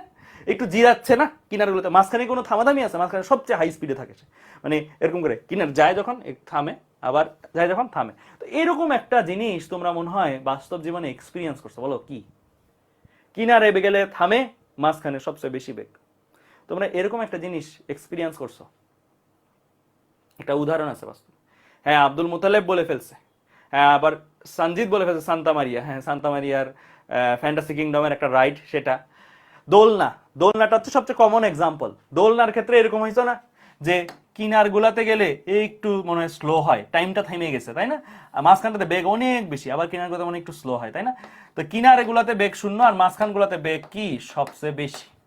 এইটা একটা আইডেন্টিফায়ার কিসের, হুকের সূত্র মানতেছে কিনা। একটা গতি হুকের সূত্র মানতেছে না, কেমনে খালি চোখে দেখে চিনবো? কিনারে বেগ শূন্য, ইয়েস। মাঝখানে বেগ সর্বোচ্চ, ইয়েস। তাহলে তুমি একটা আইডিয়া লাগাইতে পারো, হ্যাঁ এটা হুকের সূত্র মানতেছে, কারণ হুকের সূত্রতেই এটা হয়। তাহলে আমি তোমাদের বলছিলাম যে একটা গতি দেখে তুমি টেস্ট করতে পারবা পর্যাবৃত্ত গতি কিনা, দুইটা শর্ত মানে কিনা দেখে, এদিক ওদিক করে কিনা এটা মানে কিনা, এটা দেখে তুমি বলতে পারবা সে স্পন্দন কিনা। আবার এখন একটা স্পন্দন গতি, সরল সন্ধিত স্পন্দন গতি কি টেস্ট করবা? কিনার গুলাতে বেগ শূন্য হচ্ছে কিনা, মাঝখানে বেগ সর্বোচ্চ কিনা। এই কথাটা যদি তুমি নিজেকে আস করো যে আচ্ছা এই গতিটা আর কিনারে বেগ শূন্য, ইয়েস, মাঝখানে বেগ সর্বোচ্চ, ইয়েস, তার মানে এটা কি সরল সন্ধিত স্পন্দন গতি। তার মানে আমরা এখন কোনো একটা গতি সরল সন্ধিত স্পন্দন গতি কিনা সেটা যাচাই করতে পারবো, তাই না? কিনারে বেগ শূন্য, মাঝখানে বেগ সর্বোচ্চ। আরেকটা জিনিস লাগবে, একটা ছোট্ট পয়েন্ট লাগবে, কিনারে বেগ শূন্য, মাঝখানে বেগ সর্বোচ্চ, এটা টেস্ট করো। আরেকটা ছোট্ট জিনিস সেটা টেস্ট করবা, সেটা হচ্ছে নামটার মধ্যেই দেখো লুকানো আছে একটা জিনিস। নামটার মধ্যে সরল সন্ধিত স্পন্দন গতি, এই নামটার মধ্যে একটা জিনিস লুকানো আছে, সেটা কি সরল। এই সরলটা কামস ফ্রম কোথায়? হোম ডিস্ট্রিক্ট কি সরল রৈখিক, তাই না? তো সরল রৈখিক অর্থাৎ এই গতিটার গতিপথ হইতে হবে কি সরল রৈখিক। তুমি কিনারে বেগ শূন্য, মাঝখানে সর্বোচ্চ, কিনারে বেগ শূন্য, মাঝখানে সর্বোচ্চ, এটা টেস্ট করলা, সাথে আরেকটা জিনিস টেস্ট করবা, গতিপথটা কি সরল রৈখিক। গতিপথটা যদি সরল রৈখিক হয় তাহলেই তুমি তাকে কি বলতে পারবা? সরল সন্ধিত স্পন্দন গতি। ঠিক আছে, ক্লিয়ার? এখন তুমি বলতে পারো ভাইয়া দোলনা কি তাহলে সরল সন্ধিত স্পন্দন কিনা? হ্যাঁ, আমরা যে দোলনাটাতে চলি সেটা প্রকৃতপক্ষে সরল সন্ধিত স্পন্দন গতি না। সরল সন্ধিত স্পন্দন গতি আমাদের দোলনা যে চলা হয়, এটার কার্ভ কেমন হয় এরকম না, গতিপথটা কিরকম হয়? গতিপথ তো এরকম, তাই না? একটা দোলনা যখন চলে গতিপথ সরল রৈখিক হয় না, তো এরকম বাঁকা হয়। তাহলে এটা প্রকৃতপক্ষে সংজ্ঞা অনুসারে কিন্তু কি না, সরল রৈখিক না। দ্যাটস ওয়াই আমরা এটাকে সরল সন্ধিত স্পন্দন গতি বলবো না। ঠিক আছে, দোলনা সরল সন্ধিত স্পন্দন গতি হয় না, যদিও কিনারে বেগ শূন্য, মাঝখানে সর্বোচ্চ, কিন্তু এটা প্রকৃতপক্ষে সরল সন্ধিত স্পন্দন গতি না। ঠিক আছে, তাহলে সরল দোলকও নিশ্চয়ই না, সরল দোলকও না, এটা হবে না, দোলক না। তাহলে দোলক, এই যে দোলক, এই দোলকটা সরল সন্ধিত স্পন্দন গতি কিনা আমি শিওর না। কখন আমরা একটা দোলককে সরল দোলক বলতে পারবো? বলতে পারো? এই যে বলে ফেলছো অলরেডি, মোমো, আব্দুল মুতালেব বলে ফেলছো, ফাইন, এটাই তো চাচ্ছিলাম, তোমরা অনেক কিছু জানো। 4 ডিগ্রি, এই যে সে দুলতেছে, দোলার মধ্যে তার সবচেয়ে দূরের একটা কৌণিক অবস্থান আছে না, মানে সবচেয়ে বড় সে অ্যাঙ্গেল কত করতে পারে সাম্য অবস্থান থেকে? সাম্য অবস্থান তো লাইন, একটা মাঝখানের দাগ, তাই না? এই যে মাঝখানের এই পজিশনটাই তো সাম্য অবস্থান, মাঝখানে সর্বোচ্চ যেটা যায়, এই মাঝখান পর একটা দাগ দিয়ে দিলা, সাম্য অবস্থান দিয়ে একটা দাগ দিয়ে দিলা, এই দাগের সাথে সবচেয়ে কিনারে সে যখন থাকে, সর্বোচ্চ কৌণিক অবস্থান, সর্বোচ্চ কৌণিক দূরত্ব কত? এটাকে আমরা একটা নাম দিই, এটাকে আমরা বলি থিটা। এই থিটার আবার নাম আছে, থিটাকে বলা হয় কি কৌণিক বিস্তার। তোমাদের মনে হয় অল্প বিস্তর দেখাইছিলাম এই জিনিসটা মহাকর্ষ বিকর্ষ চ্যাপ্টারে, তাই না? এই যে কৌণিক বিস্তার, এই কৌণিক বিস্তারটা যদি 4 ডিগ্রি এর মধ্যে থাকে, 4 ডিগ্রির মধ্যে থাকলে আমরা জানি এই অ্যাঙ্গেলটা অল্প, তাই না? 4 ডিগ্রি মানে বুঝতেছো, 4 ডিগ্রি মানে কিন্তু অনেক পিচ্ছি অ্যাঙ্গেল। তো এটা এতটাই ছোট যে তার গতিপথটা যে বাঁকা করব, এই বাঁকাটাই সোজার মতন লাগে, তাই না? একজনের চুল ধরো কোকড়ানো, ওই চুলটা ধরলা, কাটলা একটা চুল, চুলটা কেটে অনেক পিচ্ছি একটা ছোট্ট পার্ট কেচি দিয়ে কাটলো, বোঝা যাবে ওইটা কোকড়ানো চুল থেকে আসছে কিনা? বোঝা যাবে না, কারণ একটা জিনিস যদি কার হয়ও বা ছোট্ট একটা টুকরা করো, ছোট্ট একটা টুকরা করে তোমার কাছে মনে হবে কি এটা স্ট্রেট লাইন, রাইট? সো এখানেও অনেক ছোট্ট একটা গতিপথ যদি নয়, এই বড় পথটার একটা ছোট্ট একটা পথ নিলে এটা সরলরেখিকের মতনই লাগবে। তাহলে আমরা দোলককে বলবো না সরল সন্ধিত স্পন্দন গতি, আমরা সরল দোলককে বলবো সরল সন্ধিত স্পন্দন গতি। কি বললাম? আমরা শুধু দোলককে সরল সন্ধিত স্পন্দন গতি বলবো না, বলবো কাকে? সরল দোলককে সরল সন্ধিত স্পন্দন গতি, কারণ এটার গতিপথ সরলরেখা হয়। ঠিক আছে, ক্লিয়ার? বোঝা গেছে? তুমি বলতে পারো ভাইয়া আমরা যে ম্যাথ ট্যাথ করবো, পরীক্ষা হলো প্র্যাকটিক্যাল করবো, তখন 4 ডিগ্রি মেনটেন করতে হয়, তখন আমরা একটু সফট থাকি আর কি। আচ্ছা ঠিক আছে, একটু কম বেশ হইলো এরকম, তবে ম্যাথসে মেনটেন করতে হবে 100%। ম্যাথসে তোমার এই জিনিসটা মাস্ট মেনটেন করতে হবে, ঠিক আছে? 15 degree angle, sorry 4 degree angle, এটা মাস্ট মেনটেন করতে হবে। 4 ডিগ্রি অ্যাঙ্গেলের মধ্যে থাকলেই তুমি সরল দোলকের সূত্রগুলা বা সরলসন্ধিত স্পন্দনের যে সূত্রগুলো সামনে শিখবা সেগুলো অ্যাপ্লাই করতে পারবা। তাহলে আরো কি এক্সাম্পল আছে ভাইয়া সরলসন্ধিত স্পন্দন গতির? ইয়েস, আরেকটা এক্সাম্পল আছে, সেটা হচ্ছে স্প্রিং। একটা স্প্রিংকে তুমি একটা যে কোনো অবলম্বনের ঝুলায় বা একপাশে বেদ রেখে একটা ঘর্ষণহীন তলের উপর তুমি টান দিয়ে যদি ছেড়ে দাও, টান দিয়ে ছেড়ে দিলে সেই এরকম একটা গতি দেয়। তার গতিপথটা কতখানি? এতখানি। এই গতিপথের মধ্যবিন্দুটা কোথায়? এই যে মধ্যবিন্দু, এই মধ্যবিন্দু বরাবর লাইনটা নিলে এটা হচ্ছে ইকুইলিব্রিয়াম পজিশন বা সাম্য অবস্থান। সে দেখো কিনারে যে একটু থামে না, বেগটা একটু জিরো হয়, মাঝখানে বেগটা কি ম্যাক্সিমাম থাকে না, মাঝখানে কোনো থামাথামি আছে না।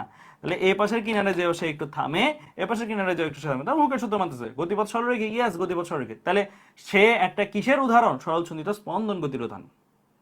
তুমি কিন্তু খেয়াল রাখিও সরলসন্ধিত স্পন্দন গতি ওকে একটা পর্যাবৃত্ত গতি কিনা? ইয়েস। ওকে একটা স্পন্দন গতি কিনা? ইয়েস। ও একটা সরলসন্ধিত স্পন্দন গতি কিনা? ইয়েস। ঠিক আছে, ক্লিয়ার? বুঝতে পারছো? ফাইন, ঠিক আছে। তাহলে আমরা এই পর্যন্ত আশা করি বুঝতে পারছি, ঠিক আছে?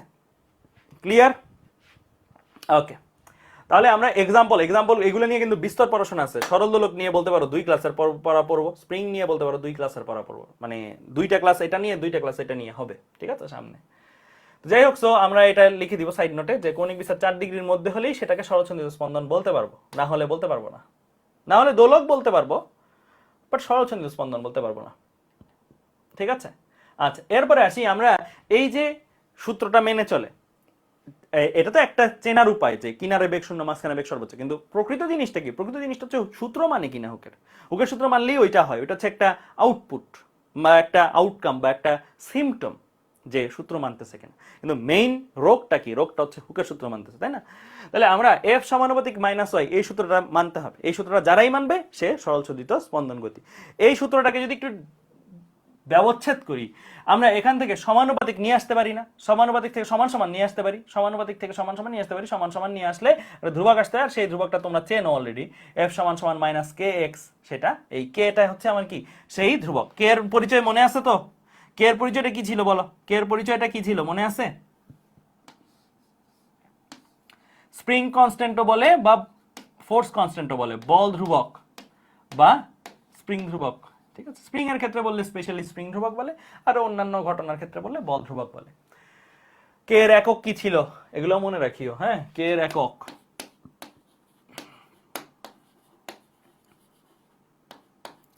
নিউটন পার মিটার, তাই না? নিউটন পার মিটার, ঠিক আছে? ক্লিয়ার? আচ্ছা, তো যাই হোক, সো আমরা এফ কে ভাঙায় লিখতে পারি কি? M A. আবার তোমরা এই জিনিসটা আমার কাছেই মনে হয় পড়ছো, গতিবিদ্যা নিউটনীয় বলবিদ্যা অধ্যায়ের ওখানে মনে হয় পড়াইছি আমি তোমাদেরকে, যে এ কে যদি ডিফারেন্সিয়েশন ফর্মে লিখতে চাও তাহলে কি লিখতে পারো? ডি ডিটি অফ ভি, তাই না? বেগকে যদি সময় সাপেক্ষে একবার ডিফারেন্সিয়েশন করা হয় কি পাওয়া যাবে? ত্বরণ পাওয়া যাবে। আবার বেগকে যদি ভাঙায় লেখো, বেগকে ভাঙায় লিখলে কি লিখতে পারো? এটা না, এটা তো ডিডিটি আসি, এটা আগে ডিডিটি, শুধু ভিটাকে ভাঙাচ্ছ, ভিটাকে ব্র্যাকেটের মধ্যে ভাঙাচ্ছ। ভি কে ভাঙায় লেখা যায় না ডিডিটি অফ এস, অর্থাৎ ডিএস বাই ডিটি যেটাই বলে। এটা হচ্ছে বেগকে, সরণকে একবার যদি সময় সাপেক্ষে ডিফারেন্স করা হয় বেগ পাওয়া যায়। তাহলে এই লেখাটা বুঝছো তো? আমি বেগকে এভাবে লিখছি কারণ বেগেও তো এই সূত্রটা মেনে চলে, তাই না? তো এখন আমার এই চ্যাপ্টারের এই অংশটাতে আমরা সরণকে কোন চলক দিয়ে প্রকাশ করতেছি? এস না ওয়াই বা এক্স? ওয়াই বা এক্স দিয়ে প্রকাশ করি, তাই না? তো আমি এখানে এস না লিখে এটাকে আমি কি লিখতে পারি? এটাকে আমি ধরো আমাদের যে চেনা চলক ওয়াই দিয়েও লিখতে পারো, এক্স দিয়েও লিখতে পারো, যেটা ইচ্ছা তোমার। তাহলে জিনিসটা দাঁড়ালো কি? A equal to ddt of y, তার মানে এটাকে আমরা D square y divide by dt এভাবে লিখতে পারি, অর্থাৎ ডিটি স্কোয়ার। অর্থাৎ ওয়াই কে ডাবল ডিফারেন্সিয়েশন যদি করি আমরা ব্যাক টু ব্যাক দুইবার সময় সাপেক্ষে, তাহলে আমি কি পাবো? এ পাবো। সরণকে দুইবার ডিফারেন্সিয়েশন করলে ত্বরণ পাওয়া যায়, কথা হচ্ছে এটা। তো আমরা এখানে যে এটা আছে, এই এটাকে এইভাবে লিখতে পারি না? এমটাকে অবশ্যই পাঠাই দিই, শুধু এটাকে লিখতেছি কেমন? D square y divide by কি? Dt square. আর এটা ওপাশে চলে গেছে, হ্যাঁ? এটা ওপাশে চলে গেছে, ওপাশে চলে গেলে কি হবে? ওপাশে চলে গেলে মাইনাস কে ছিল, নিচে এমটা চলে আসছে, আর ওয়াই তো ছিলই। এই রকম একটা ফর্মে আমরা লিখে ফেলতে পারি, তাই না? লিখে ফেলতে পারি। আচ্ছা, আমি এটাকে একটু পক্ষান্তর করে ফেলি। পক্ষান্তর করে ফেললে এটা কি আছে? D square Y by DT square plus K by M Y is equal to 0। এখন এখানে দেখো কে বাই এম, এই যে অংশটা, এটাকে নিয়ে আমরা একটু কারসাজি করব। কি কারসাজি করব? কে এর একক তো আমরা জানি newton per metre. K by M এর একক কি? এর একক কি বা মাত্রা কি? হ্যাঁ, আচ্ছা একক না মাত্রা লেখো, মাত্রা। একক না মাত্রা, মাত্রায় যাই, মাত্রা দিয়ে করি, ঠিক আছে? কে বাই এম এর মাত্রা কি? মাত্রা, মাত্রা কি হবে? ওপর হচ্ছে কে মানে কি নিউটন পার মিটার না, নিউটন পার মিটারের মাত্রা লিখবো, আর নিচে কি এম, এম মানে কি ভর, ভরের মাত্রা লিখবো। তো নিউটন পার মিটারের মাত্রাটা আগে চিন্তা করি, আগে এই নিউটন পার মিটার কে এর মাত্রাটা কি, কে এর মাত্রাটা, কে এর মাত্রাটা আগে চিন্তা করি। কে এর মাত্রা চিন্তা করে বলো কি হবে? কে এর মাত্রা কি হবে? নিউটন, নিউটন মানে কি এম এল পার টি স্কয়ার, তাই না? এটাই তো ভর ইনটু ত্বরণ, এই যে ভর ইনটু ত্বরণ, F equal to M A. এম হচ্ছে ভর আর এল পার টি স্কয়ার কি দৈর্ঘ্য পার সময় স্কয়ার মানে ত্বরণ, ডিভাইড বাই এখানে কি মিটার, মিটার মানে কিন্তু এই মিটার, এটা মিটার মানে হচ্ছে এল, তাহলে এটা বেসিক্যালি আসে কি, এটা আসে এম পার টি স্কয়ার, তাই কি এটা আসতেছে। তাহলে কে এর মাত্রা হলো এম পার টি স্কয়ার। আর এম, এই এম কিন্তু মাস, এটা আবার মিটার না, এটা হচ্ছে মিটার, হ্যাঁ নিউটন পার মিটার, এটা হচ্ছে চলক। কে বাই মাস, মাস মানে ভর, ভরের মাত্রা কি এম। তো এম আর এম থেকে কাটাকাটি যে থাকবে কি পার টি স্কয়ার, কেমন? আচ্ছা, এবার আমি তোমাদের একটা চলক মনে হয় পড়াইছিলাম, কয়েকটা জায়গায় পড়াইছিলাম, মহাকর্ষ বিকর্ষতেও তার দর্শন তোমরা পাইছো, নিউটনীয় বলবিদ্যার কৌণিক অংশ তার দর্শন তোমরা পাইছো। ওমেগা জিনিসটা কি? ওমেগা জিনিসটা আমরা পড়ছি অলরেডি কি থিটা বাই টি দিয়েও প্রকাশ করা যায়, কৌণিক সরণ বাই সময়, অথবা 2 পাই বাই ক্যাপিটাল টি এরকমও শিখছো, 2 পাই এফ ও লিখে, তাই না? সো যাই হোক, এই ওমেগার পরিচয় ছিল কৌণিক বেগ। ওমেগা এর মাত্রা কি? ওমেগা এর মাত্রা কি? ওমেগা এর একক ছিল রেডিয়ান পার সেকেন্ড, রেডিয়ান তো মাত্রা হয় না, রেডিয়ান কোণের কোনো মাত্রা হয় না, তাহলে শুধু হচ্ছে পার সেকেন্ড বা পার টি, তাই না? তাই না, মাত্রাটা একক হচ্ছে পার সেকেন্ড আর এ হচ্ছে পার টি। তাহলে ওমেগা স্কয়ার এর মাত্রা কি? পার টি স্কয়ার না, তো এইটা স্কয়ার হবে, ওমেগা স্কয়ারের মাত্রা কি হবে? পার টি স্কয়ার। তাহলে দেখো তো জিনিসটা কি দাঁড়াইলো, কে বাই এম এর যেটা মাত্রা, ওমেগা স্কয়ারের সেই একই মাত্রা, ঠিক আছে? কে বাই এম এর যে মাত্রা, ওমেগা স্কয়ারেরও সেই একই মাত্রা। আমরা ছোটবেলায় এরকম মনে জিনিস পড়ছিলাম ফিজিক্স ফার্স্ট 9-10-এ, ফার্স্ট চ্যাপ্টারের দিক দিয়ে ছিল মাত্রাগত বিশ্লেষণ। দেখাও যে V equal to U plus A T, মাত্রাগত বিশ্লেষণ করো। বাম পক্ষের মাত্রা বের করতাম, ডান পক্ষের মাত্রা বের করতাম, মাত্রা সমান আসলে বলতাম যে হ্যাঁ V equal to U plus A T লেখা যায়। তো এখন আমরা এভাবেই লিখতে পারি, যাহাই কে বাই এম তাহাই আসলে কি ওমেগা স্কয়ার না, এরকম একটা সম্পর্ক লিখতে পারি কিনা, এরকম একটা সম্পর্ক লিখতে পারি। তো আমার এখানে এই যে কে বাই এম আছে, এই কে বাই এমটাকে আমরা সাবস্টিটিউট করে দিতে পারি কাকে দ্বারা? ওমেগা স্কয়ার দ্বারা। তাহলে আমার সম্পর্কটা কি দাঁড়ায়? D square Y by DT square plus omega square Y is equal to 0। তাহলে ওমেগা একটা নতুন যে চলক আমদানি হইল, এই চলকটার পরিচয় কি? এই চলকটার পরিচয় হচ্ছে, তোমরা একটু লিখে রাখো এখানে, এটা সবাই লিখে রাখো, কৌণিক কম্পাঙ্ক। তোমরা তো বলতে পারো ভাই এটা তো কৌণিক বেগ, হ্যাঁ কৌণিক বেগই এটা, আসলে এটা কৌণিক বেগই, কিন্তু কৌণিক বেগ এটা কার কৌণিক বেগ? এই যে সরল দোলকটা যে দুলতেছিল, যেই সরল দোলকের জন্য করতেছি, এই সরল দোলকটা যত কোণে দুলতেছে সেই কৌণিক বেগ। দেখি তো বলতে পারো কিনা এটা সেই কৌণিক বেগ কিনা? এটা কি সরল দোলক যে দুলতেছে, এই সরল দোলকের সূত্রই তো এটা, বা স্প্রিং এর গতির সূত্রই তো এটা, এটা কি এটা কিনা? এটা কার? এটা কার? এটা কিন্তু একটা ভালো প্রশ্ন, কারণ এটা অনেকেই পড়ে বাট জানে না কার। দোলকের বস্তুর দড়ির, অনেকে বলতেছে। আচ্ছা, এই সূত্র কি শুধু সরল দোলক মেনে চলে, স্প্রিং মানে না? এটা সরলচন্দ্রিত স্পন্দনের সূত্র, সরলচন্দ্রিত স্পন্দনের সূত্র কি শুধু সরল দোলক মানে, স্প্রিং মানে না? স্প্রিং মানে, স্প্রিং এ কই পাইলা তুমি? স্প্রিং এ কি কোনো ওমেগা পাচ্ছ? এই যে স্প্রিং, এই যে একটু আগে যে স্প্রিং করছে, এখানে ওমেগা কই? এখানে কৌণিক সরণ কই আছে? এটা তো নিলে বললা। আর এটাতেও কিন্তু বলা ঠিক না, একটু আগে আমার ক্লাস করে থাকলে তো তোমরা জানোই আমরা কত ডিগ্রি অ্যাঙ্গেল নিয়ে কাজ করব। এখানে 4 ডিগ্রি পরিমাণ পর্যন্ত অ্যালাউ করবো, তাই না? 4 ডিগ্রি পর্যন্ত অ্যালাউ করবো, আর এখানে আরেকটা 4 ডিগ্রি। আমরা সরল রেখা, তো এখানে কিন্তু এতটুকু পর্যন্ত কিন্তু তাকে দুলাচ্ছি, এর পাশে কিন্তু দুলতেছে না, সে কিন্তু কোন যে অতিক্রম করতেছে এটা কিন্তু সরল রেখা কৌণিক গতি হিসেবে কনসিডার করতে পারবো না। তার মানে এই ওমেগাটা আসলে এই বস্তুর মধ্যেই নেই। তো বলতে তাহলে এটা কেন আনছেন? এটা সামনে একটা রাশি তোমাদেরকে আমি আনবো, এটা হয়তো 9-10 তোমরা পড়ছো। দশা একটা নাম শুনছিল, দশা, দশার নাম শুনছো? দশা কি ছিল, সংজ্ঞাটা কি ছিল? একটা মনে হয় সংজ্ঞা মুখস্থ করছো, তাই না? তো দশা জিনিসটাকে খালি চোখে আমরা কখনো দেখি নাই। দেখছি? বলতাম দশা একটা কোণ। খালি চোখে দেখছো ওই কোণ রেখে? খালি চোখে ওই কোণকে দেখো নাই। তোমাদের আমি সামনে এই জিনিসটাই দেখাবো যে দশা আসলে কি। ওই দশাটা আসলে কি আমি আপাতত একটা জাস্ট হিন্টস দিই, সামনে কিন্তু আসতেছে, কারণ এগুলো আবার ধাপে ধাপে পড়তে হবে। ধাপে ধাপে না পড়লে তোমার আমি হঠাৎ করে এখানে চলে গেলে কিচ্ছু বুঝবা না। দশা জিনিসটা কি? এই যে গতিগুলো আছে না, এগুলো কিন্তু সরলরেখী, এগুলোর গতিপথ কি সরলরেখী, এটাও সরলরেখা ওইটা সরলরেখা। এই সরলরৈখিক গতিটাকে, সঞ্চিত স্পন্দন গতিগুলাকে আমরা একটা এর সাথে তুলনীয় বৃত্তীয় গতি চিন্তা করতে পারি। মানে একটা কাল্পনিক গতি, আমি এটার সরলরেখায় দুলতেছে, এটার সাথে কাল্পনিক একটা বৃত্তীয় গতি চিন্তা করতে পারি। ওকে, ওই বৃত্তীয় গতিটাকে বলা হয় মানবৃত্ত।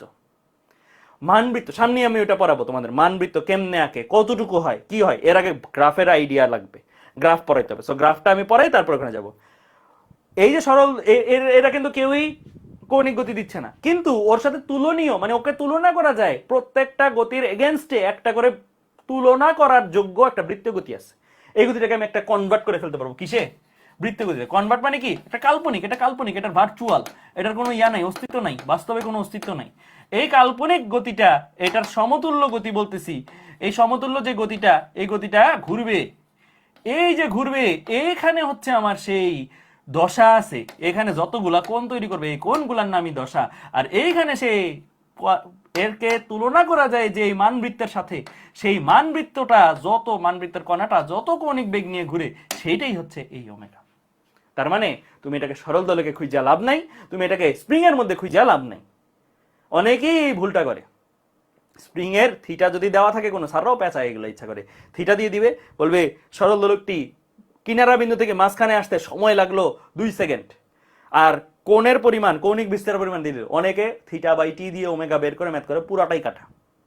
বাস্তবে তুমি থিটাকে দেখতেই পারবা না। তুমি দেখতে পারবা কখন? তুমি এইটাকে যখন কনভার্ট করবা এটার সাথে তুলনীয় মান বৃত্তের সাথে, এটাকে তুলনা করা যায় একটা বৃত্তীয় গতির সাথে, এটাকে আরেকটা বৃত্তীয় গতির সাথে তুলনা করা যায়। ওই বৃত্তটা বা ওই বৃত্তীয় গতিটা যত কৌণিক বেগ নিয়ে ঘুরছে সেটা হচ্ছে ওমেগা, আর ওই বৃত্তীয় গতির মধ্যে যত কোণ তৈরি করে ওই তুলনীয় বস্তুটা, সেইটা হচ্ছে দশা। ঠিক আছে? সো আপাতত এই নলেজটা রাখো, কিভাবে এই মানবৃত্ত আঁকাইতে হয় এগুলো সবই আছে সামনে, এগুলো সবই সামনে পড়বা। এইটার তুলনীয় মানবৃত্তটা আঁকাবো আমরা, এটাকে দেখাই, এটার দিকে তাকাই আমরা, এটা তুলনীয় মানবৃত্ত কত রেডিয়াসের হবে, কত কৌণিক বেগ নিয়ে, এটা আমরা আঁকাই ফেলতে পারবো একটু পরে। ঠিক আছে? ক্লিয়ার? ক্লিয়ার? তাহলে আমরা কি বললাম? এই যে ওমেগা, এই ওমেগাটা হচ্ছে কৌণিক কম্পাঙ্ক, বা লিখে রাখো মানবৃত্তের, এটা আমরা পড়বো ইয়ার টু স্টাডি, মানবৃত্তের কণার কৌণিক বেগ। মানবৃত্ত কি? এই গতিটা জারি হোক সরল দোলকের বা স্প্রিং এর, এই গতিটাকে একটা বৃত্তীয় গতির সাথে তুলনা করা যায়, ভার্চুয়াল কাল্পনিক একটা বৃত্তীয় গতির সাথে তুলনা করা যায়, সেই বৃত্তীয় গতিটার কৌণিক বেগ। ঠিক আছে? ক্লিয়ার? সো এইটা আপাতত মাথায় নিয়ে রাখো, কারণ সামনেই মানবৃত্ত জিনিসটা পড়বা, সামনেই, জাস্ট কিছুক্ষণ পরে, আজকে ক্লাসে বা নেক্সট ক্লাসের শুরুতে, তখনই তোমরা মানবৃত্তটা পড়বা। ঠিক আছে? আপাতত এইটা যতরকম ভাবে লিখছি সেটা একটু নোট করো। আর এই যে সূত্রটা আমরা পাইলাম, এই যে সূত্র একটা পাইলাম না আমরা, D square Y by DT square, Y কি সাম্য অবস্থান হতে সরণ, কণার সরণ, এটা হচ্ছে একদম রিয়েল ফিল্ডে সাম্য অবস্থান হতে কণার সরণ। ওমেগা কি? এই যে বৃত্ত গতিটা আছে, সরলসঞ্চিত স্পন্দন গতিটা, এটাকে একটা বৃত্তীয় গতির সাথে তুলনা করা যায়। ওই বৃত্তীয় গতিটা যত কৌণিক বেগে ঘুরে সেটার কৌণিক বেগ, অথবা এটাকে আরেকটা নাম দেওয়া যায় কৌণিক কম্পাঙ্ক। ওয়াই কি? ওয়াই হচ্ছে আমার সাম্য অবস্থান থেকে কণার সরণ, বাস্তব ফিল্ডে আছে এটা, ইকুয়াল টু 0। এই সম্পর্কটাকে আমরা বলে থাকি সিম্পল হারমোনিক মোশনের ব্যবকলনীয় সমীকরণ। এমসিকিউতে আসে, জ্ঞানমূলকেও আসে, বলতে বলে সরল সঞ্চিত স্পন্দন গতির ব্যবকলনীয় সমীকরণটি লিখো, ক নাম্বারে দিয়ে দিবে সরল সঞ্চিত স্পন্দন গতির ব্যবকলনীয় সমীকরণ। তোমার কাজ কি জানো? তোমার কাজ জাস্ট এই লাইনটা লেখা, এই লাইনটা লিখবা। সরল সঞ্চিত স্পন্দন গতির ব্যবকলনীয় সমীকরণ হচ্ছে D square Y by DT square plus omega square Y is equal to 0। বাস, তুমি একে এক পেয়ে যাচ্ছ। এটা খুবই আসে এই প্রশ্নটা, যে ব্যবকলনীয় সমীকরণটা কোনটা। ঠিক আছে? ক্লিয়ার? তাহলে আমরা এই সূত্রটা কোথা থেকে পাইছি? হুকের সূত্র থেকে। যারা হুকের সূত্র মেনে চলে তাদেরকে কি বলা হয়? সরলসন্ধিত স্পন্দন গতি। তাহলে যারা এই সূত্র মেনে চলে তাদেরকে কি বলা হয়? সরলসন্ধিত স্পন্দন গতি। এইভাবেও আমরা টেস্ট করতে পারি। কোন একটা গতির সমীকরণ দিয়ে দিল, দিয়ে বলল যে এটা সরলসন্ধিত স্পন্দন গতি কিনা। যদি ওই সমীকরণের চেহারাটা ওর মতন হয় তাহলে আমি বলতে পারবো ইয়েস এটা সরলসন্ধিত স্পন্দন গতি। কারণ আমরা জানি এই চেহারার সমীকরণগুলা সরলসন্ধিত স্পন্দন গতি হয়। তুমি বলতে পারো চেহারা, চেহারা বলতে কি বোঝাচ্ছেন? চেহারা বলতে বোঝাচ্ছি চলকগুলা ছাড়া ধ্রুবকগুলোর মান বসাই দাও। মানে এখানে ওমেগা স্কয়ার তোমার এই সমীকরণটা এরকম ভাবে দিয়ে দিবে আর কি। বলবে একটি কণার গতির সমীকরণ নিম্নরূপ D square Y plus DT square plus ধরো 25y ইজ ইকুয়াল টু 0। দেখো এই সমীকরণটা এই চেহারা মানে কিনা? হ্যাঁ মানে। কিভাবে মানে? তুমি বলতে পারো ভাইয়া আপনি তো এখানে ওমেগা স্কয়ার টাইপের কিছু থাকবে, এটা কি স্কয়ার টাইপের? হ্যাঁ তুমি এক লাইন করে নাও না, এক লাইন করে নাও। 25 কে কি লেখা যায়? 25 কে কি লেখা যায়? একটা কিছুর বর্গ আকারে তো লেখা যায়, তাই না? 5 স্কয়ার ওয়াই। ইয়েস, এই চেহারা আর এই চেহারা মিলে গেছে না? মিলে গেছে। তার মানে এইটা একটা সরলসন্ধিত স্পন্দন গতি। এটা একটা সরলসন্ধিত স্পন্দন গতি। তোমাকে এরকম একটা দিয়ে বললো এটা সরলসন্ধিত স্পন্দন গতি, তুমি দেখবা জাস্ট মিলে কিনা। চেহারা যদি মিলাইতে পারো তাহলে সরলসন্ধিত। সামনে দেখবো এরকম ম্যাথ আসতেছে। ঠিক আছে, ক্লিয়ার? বুঝতে পারছো? তাহলে লিখো, এই পেজটা লিখো, লিখা হইলে বলিও। আর ধাপে ধাপে ক্লাসগুলো ফলো করবা। ঠিক আছে, এই চ্যাপ্টারটা বললামই তো একদম নতুন কনসেপ্ট। এই চ্যাপ্টারটা ধাপে ধাপে এখন হয়তো কয়েকটা জিনিস বলতে পারো ভাই মানবৃত্তটা কি, এটা আরেকটু ক্লিয়ার করেন। এটা এখন ক্লিয়ার করলে কিচ্ছু বুঝবো না। আমি তো বললামই যে ধাপে ধাপে যেতে মানে গ্রাফ পড়াইতেই হবে, মানবৃত্ত পড়ানোর আগে। তারপরে তোমাকে যখন মানবৃত্ত তখন তোমার কাছে নেক্সট আর 2 ক্লাস পরে তোমার কাছে এভরি পিকচার ক্লিয়ার, প্রত্যেকটা কথা ক্লিয়ার হয়ে যাবে। আপাতত কাজ হচ্ছে যেগুলো বলতে সেগুলো শুনে যাওয়া। ঠিক আছে, এবং লিখতে থাকা। বুঝতে পারছো? ঠিক আছে, ওকে ফাইন। তাহলে এবার চলো সামনের দিকে আগাই। তাহলে আমরা এই পর্যন্ত বুঝলাম। এখন এখান থেকে কি কি টাইপের ম্যাথ আসে সেটা একটু দেখাই দিই। এগুলো সবই লেখা আছে, হ্যাঁ আমি যা বললাম এগুলো সবই এখানে লেখা। হ্যাঁ, এখন কি কি টাইপের ম্যাথ আসে সেগুলো আমি তোমাদেরকে একটু দেখাই দিব। ফার্স্ট ম্যাথ সবাই এই ম্যাথটা একটু তুলো ভাইয়া, সবাই এই ম্যাথটা একটু তুলে ফেলো। ফার্স্ট এই ম্যাথটা একটু তুলবা, তোলা হইলে বলিও।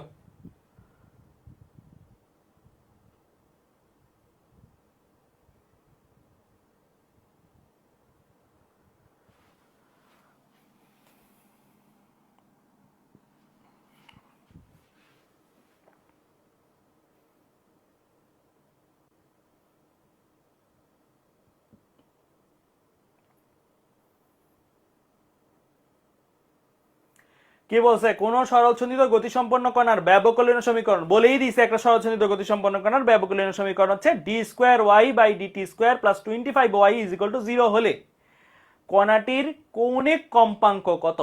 কৌণিক কম্পাঙ্ক আর কম্পাঙ্কের মধ্যে প্যাচ লাগাবে না। কৌণিক কম্পাঙ্ক মানে ওমেগা, আর শুধু কম্পাঙ্ক মানে এ ফ্রিকোয়েন্সি পড়ছো না? এফ ইকুয়াল টু 1/t পড়ছো। আর পর্যায়কাল মানে টি জানতেছে। তাহলে 1 নাম্বার প্রশ্নটা আমরা করি, খুবই সহজ। এই টাইপের প্রশ্নগুলো যখন তুমি করবা তখন তোমার প্রথম কাজ হবে তুমি বাসা থেকে একটা সমীকরণ শিখে আসছো, তোমার প্রশ্নে একটা সমীকরণ দেওয়া আছে, এই দুটো সমীকরণ একরকম চেহারার বানানো এবং তুলনা করা। তাহলে চলো করি। তো আমরা কি করব? আমরা এই দুটো সমীকরণকে আগে লিখবো এবং লিখে এক চেহারার মতন করে বানানোর চেষ্টা করবো। অলরেডি এখানে আছে, কিছু করার নাই, তাই না? তাহলে লিখবা প্রদত্ত সমীকরণ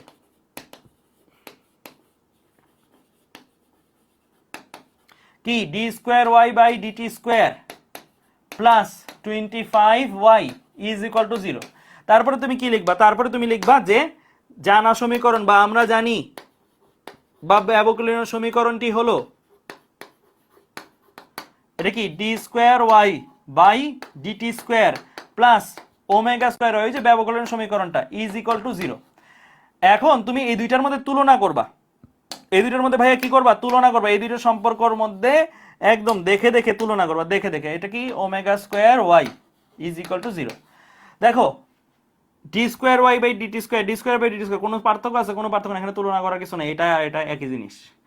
এখানে ওয়াই এর সহগ 25, এখানে ওয়াই এর সহগ ওমেগা স্কয়ার দেওয়া আছে। তার মানে আমি বলতে পারি না দুইটা সমীকরণ, এটাও একটা ব্যবকলনীয় সমীকরণ, এটা একটা সরলসন্ধিত সমীকরণ স্পন্দন কণার, এটাও তো একটা সরলসন্ধিত স্পন্দন কণার সমীকরণ, তাই না? এটা তো সাধারণ সমীকরণ। এই সমীকরণটা সবাই মানতে হবে। যে কোনো পৃথিবীর যত সরলসন্ধিত স্পন্দন গতি সম্পন্ন কণা আছে ওর এই সমীকরণ মানতেই হবে। মাস্ট, ও বাধ্য মানতে।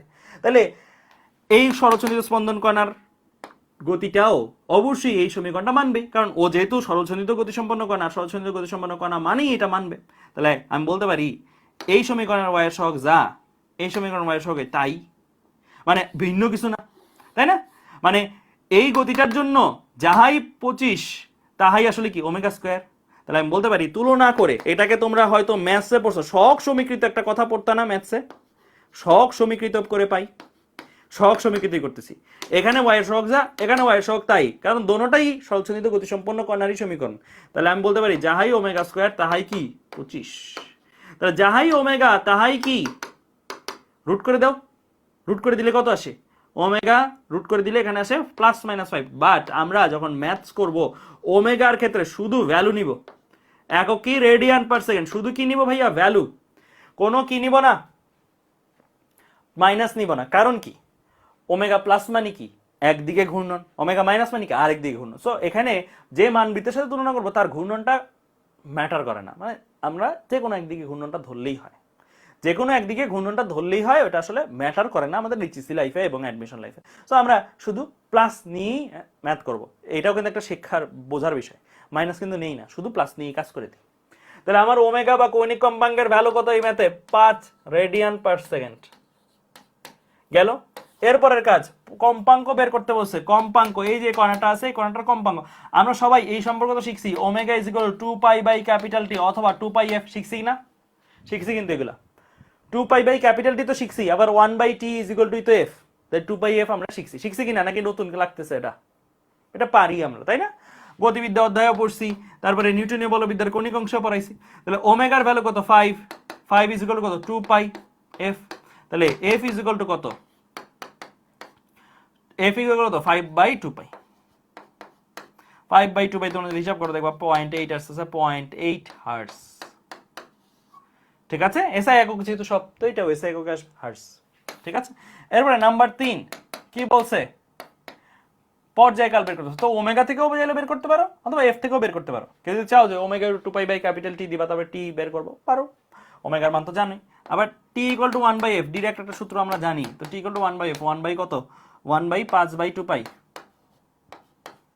তাহলে এটা আসবে কত 2π/5, 2π/5, ঠিক আছে? 2π/5 কত দেখি তো ক্যালকুলেটরে, 1.25। তো অতএব টি ইজ ইকুয়াল টু কত 1.25, ঠিক আছে? 1.25 এত সেকেন্ড, ঠিক আছে? ক্লিয়ার, বুঝতে পারছো? তাহলে এই হচ্ছে অ্যান্সার, ঠিক আছে? বুঝতে পারছো? ওকে, তাহলে আমরা এই পর্যন্ত বুঝতে পারছি, ঠিক আছে? আচ্ছা, তাহলে এই জায়গাটা আমাদের ডান। ওকে, ঠিক আছে। আর তোমাদের সরোরিমন ভাইয়া কিন্তু পোজ দিয়ে দিবে, তোমাদের যেই চ্যাপ্টার গুলো বা যে সাইকেল গুলো আগে হয়ে গেছে সেগুলা কিন্তু সরোরিমন ভাইয়া রিক্যাপ ক্লাস দিবে, সেগুলার আবার একদম শুরু থেকে, যেগুলা মানে ওই ক্লাসগুলো দেখবে, দেখে যেগুলো মনে হবে জায়গায় ঘাটতি আছে ওইগুলা তো আলাদা করে পড়াবে রিক্যাপ ক্লাসে, প্লাস আগের যেগুলো পড়ানো ছিল ওগুলো একটু রিভাইজ দিয়ে দিবে, আর পরীক্ষা নিবে। রিক্যাপ ক্লাসটা নেওয়ার উদ্দেশ্য হচ্ছে পরীক্ষা যেহেতু নিবে একটা রিভাইজ দেওয়া দেওয়া আর কি, এক ক্লাসের মধ্যে যেন করতে পারে, ঠিক আছে? পরীক্ষা কিন্তু হবে মেগা এক্সাম, প্রত্যেকটা যেই সাইকেলগুলো হয়ে গেছে, যেই চ্যাপ্টারগুলো হয়ে গেছে সেগুলোর উপরে আবার শুরু থেকে, ঠিক আছে? তো পোজ দিয়ে দিবে, অগাস্ট মাসের ফার্স্ট উইক থেকে শুরু হচ্ছে এটা। ওকে ফাইন, তাহলে আমরা এটা পারবো ইনশাল্লাহ, ঠিক আছে? সো এই জিনিসটা আমরা পারবো। তাহলে আমরা পরের স্লাইডে চলে যাই। পরের স্লাইডটা হচ্ছে এইটা, এটা একটা ভালো ম্যাথ, এক্সামে আসার মতন ম্যাথ। এটা আমি ফার্স্ট করেছিলাম ইঞ্জিনিয়ারিং 22 ব্যাচে, ইঞ্জিনিয়ারিং 22 ব্যাচে এবার করাইছিলাম ফার্স্ট। তো এই ম্যাথটা কিন্তু তোমার অনেকেই তারা পারে নাই, ঠিক আছে? তো চলো এটা আমরা, আচ্ছা এটা করার আগে তোমাদেরকে একটা ছোট্ট বেসিক দেখানো উচিত, একটা বেসিক আগে দেখাই, তারপরে আমি এটাতে আসি, ঠিক আছে? একটা ছোট্ট বেসিক দেখাবো, ছোট্ট বেসিক, তারপরে আমি এই ম্যাথটাতে আসতেছি।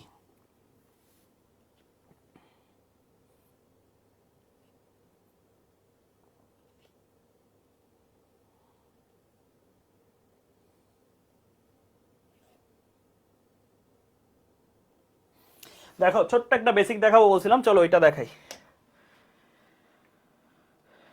ছোট্ট একটা বেসিক দেখাতে হবে। দেখো প্রথমত আমরা omega is equal two 2π/T সূত্রটা শিখে আসছি না, আগেই শিখে আসছি। আজকে একটু আগে একটা সূত্র শিখাইছি, মাত্রা দিয়ে বিশ্লেষণ করে omega square is equal to কি কে বাই এম, দেখাইছি কিনা? দেখাইছি। এটাকে কি লেখা যায়? Omega is equal to root over K by M লেখা যায় কিনা? অবশ্যই লেখা যায়। তাহলে আমরা ওমেগার আরেকটা সূত্র লিখলাম এই চ্যাপ্টারের জন্য, সেটা কি? Omega equal to root over K by m. K হচ্ছে বল ধ্রুবক আর এম হচ্ছে ভর। তাহলে যাহাই 2 পাই বাই ক্যাপিটাল টি তাহাই আসলে root over K by M. এখান থেকে আমি একটা কাজ করি, যদি টিটাকে এক পাশে করে বাকি সব অন্য পাশে পাঠিয়ে দিই, মানে এই অংশ দুইটা আছে না, এই অংশ দুইটা থেকে টিটাকে এক পাশে করে বাকি সব অন্য পাশে পাঠিয়ে দিব। তো টিটাকে এই টিটা এই পাশে যাবে আর এটা এই পাশে আসবে, এই টিটা উপরে গেলে উপরে চলে যাবে, আর এটা এই পাশে আসলে কি ভাগ আকারে আসলে কি উল্টায় যায় না? উল্টায় যায়। তাহলে জিনিসটা কি এরকম আসে কি? দেখো তো, টি ও পাশে গেছে, টি একা, আর এ পাশে 2 পাই ছিল, 2 পাই ছিল, আর এটা ভাগ আকারে আসছে। ভাগ আকার আসা মানে কি? Root over K by m ভাগ আকার আসা মানে কি? গুণ আকারে কে আছে? Root over m by k, তাই না? উল্টাই গেছে আর কি। Root over K by m ভাগ আকার আসা মানে m root over m by k গুণ আকার আসা মানে উল্টাই দিছি, ঠিক আছে? তাহলে আমার এই রাশিমালাটা কিন্তু চলে আসে। এইটা একটা সম্পর্ক লিখে রাখো সবাই। সরল ছন্দিত স্পন্দন গতির ক্ষেত্রে স্পন্দন গতির ক্ষেত্রে তুমি এটা ব্যবহার করতে পারবা। এটা বেশিরভাগ স্প্রিং এর টাইপের জায়গাগুলোতে বেশি ব্যবহার হয়। স্প্রিং ধ্রুবক যদি দেওয়া থাকে, স্প্রিং এর মাথায় যে ভরটা ঝুলাইছি সেই ভরের ভ্যালু যদি দেওয়া থাকে, বল ধ্রুবক দেওয়া আছে এবং ভরের ভ্যালু দেওয়া আছে, তাহলে কিন্তু তুমি একটা স্প্রিং যে দুলাইলা, এই স্প্রিংটা যে দুলতেছে দোলনকাল কত নিচ্ছে, এক কর্নার থেকে আরেক কর্নারে যে আবার আগের কর্নারে আসতে কত সময় নিচ্ছে, এই দোলনকালটা তুমি বের করে ফেলতে পারবা। ঠিক আছে? এই দোলনকালটা তুমি ইজিলি বের করে ফেলতে পারবা। ঠিক আছে? আচ্ছা, আরেকটা ছোট্ট জিনিস তোমাদের একটু বেসিক বিল্ডার জন্য, এটা একটু তোলার পরে আমি একটু ছোট্ট জিনিস বলবো।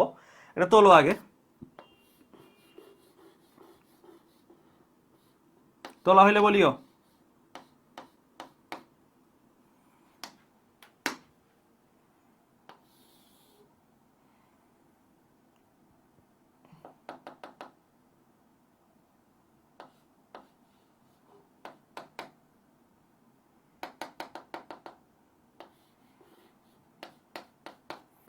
আচ্ছা দেখো, এখানে একটা স্প্রিং আছে, এই স্প্রিংটা দুলতেছে, কোথায় যায়? ডানে যায় একবার, আবার এখান দিয়ে বামে যায়, হ্যাঁ এরকম চলতেছে।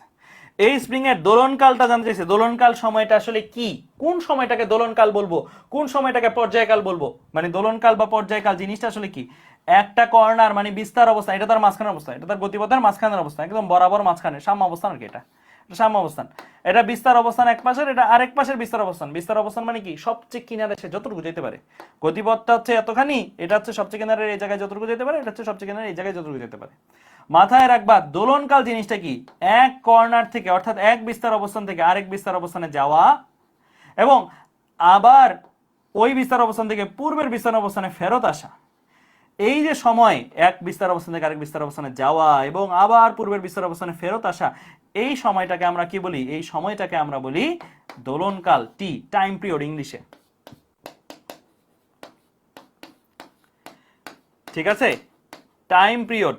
এই ডিসটেন্সগুলোর মান কত ছিল? এই ডিসটেন্সগুলোর মান কত ছিল ভাইয়া? এই ডিসটেন্সগুলোর মান ছিল এ পরিমাণ।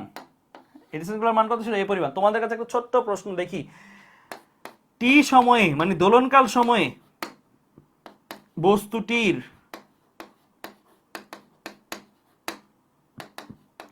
অতিক্রান্ত দূরত্ব কত?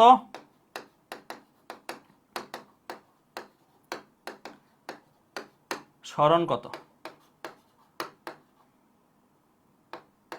বলো, অতিক্রান্ত দূরত্ব কত, সরণ কত টি সময়? টি সময় বস্তুটার অতিক্রান্ত দূরত্ব কত হবে বা সরণই বা কত হবে? দেখো তো, একটা কর্নার থেকে এ পাশে আসছে এ দূরত্ব তো গণ, আবার এই কর্নার থেকে আবার এই পাশে গেছে আরেকটা এ দূরত্ব গণ, দুইটা এ, আবার এখান থেকে মাঝখানে আসছে একটা এ গণ মানে 3টা এ, আবার মাঝখান থেকে এ পাশে গেছে, দ্যাট মিন্স কি আরেকটা। টোটাল অতিক্রান্ত দূরত্ব যদি চিন্তা করো তাহলে 4a, 4টা অ্যামপ্লিটিউড বা 4টা বিস্তার। বিস্তার হচ্ছে কি সাম্য অবস্থান থেকে কিনার অবস্থানের দূরত্ব। সরণ যদি চিন্তা করো, সরণ কিন্তু 0, তাই না? আবার আগের জায়গায় ফেরত আসলে সরণ 0, তাই না? সরণ 0 আসবে। ঠিক আছে? তো এই ছোট ছোট জিনিসগুলো মাথায় রাখিও। ক্লিয়ার? বোঝা গেছে? আচ্ছা, তাহলে আমরা টি এর সূত্রই দেখে ফেললাম যে এই যে দোলনকালটা কত হবে। তুমি যদি জাস্ট এই স্প্রিং এর স্প্রিং ধ্রুবক কত, একটা স্প্রিং ধরে থাকে কত, আর বস্তুটা যে ঝুলাইছো সেই বস্তুর ভর কত, এই দুটো জিনিস জানলেই তুমি এই স্প্রিং এর কি দোলনকাল বের করে ফেলতে পারবে। ঠিক আছে, গেল। এরপরে দ্বিতীয় আরেকটা বেসিক দেখাবো, দ্বিতীয়। তো ওই বেসিকটা আমি তোমাদের একটু দেখাই, ঠিক আছে।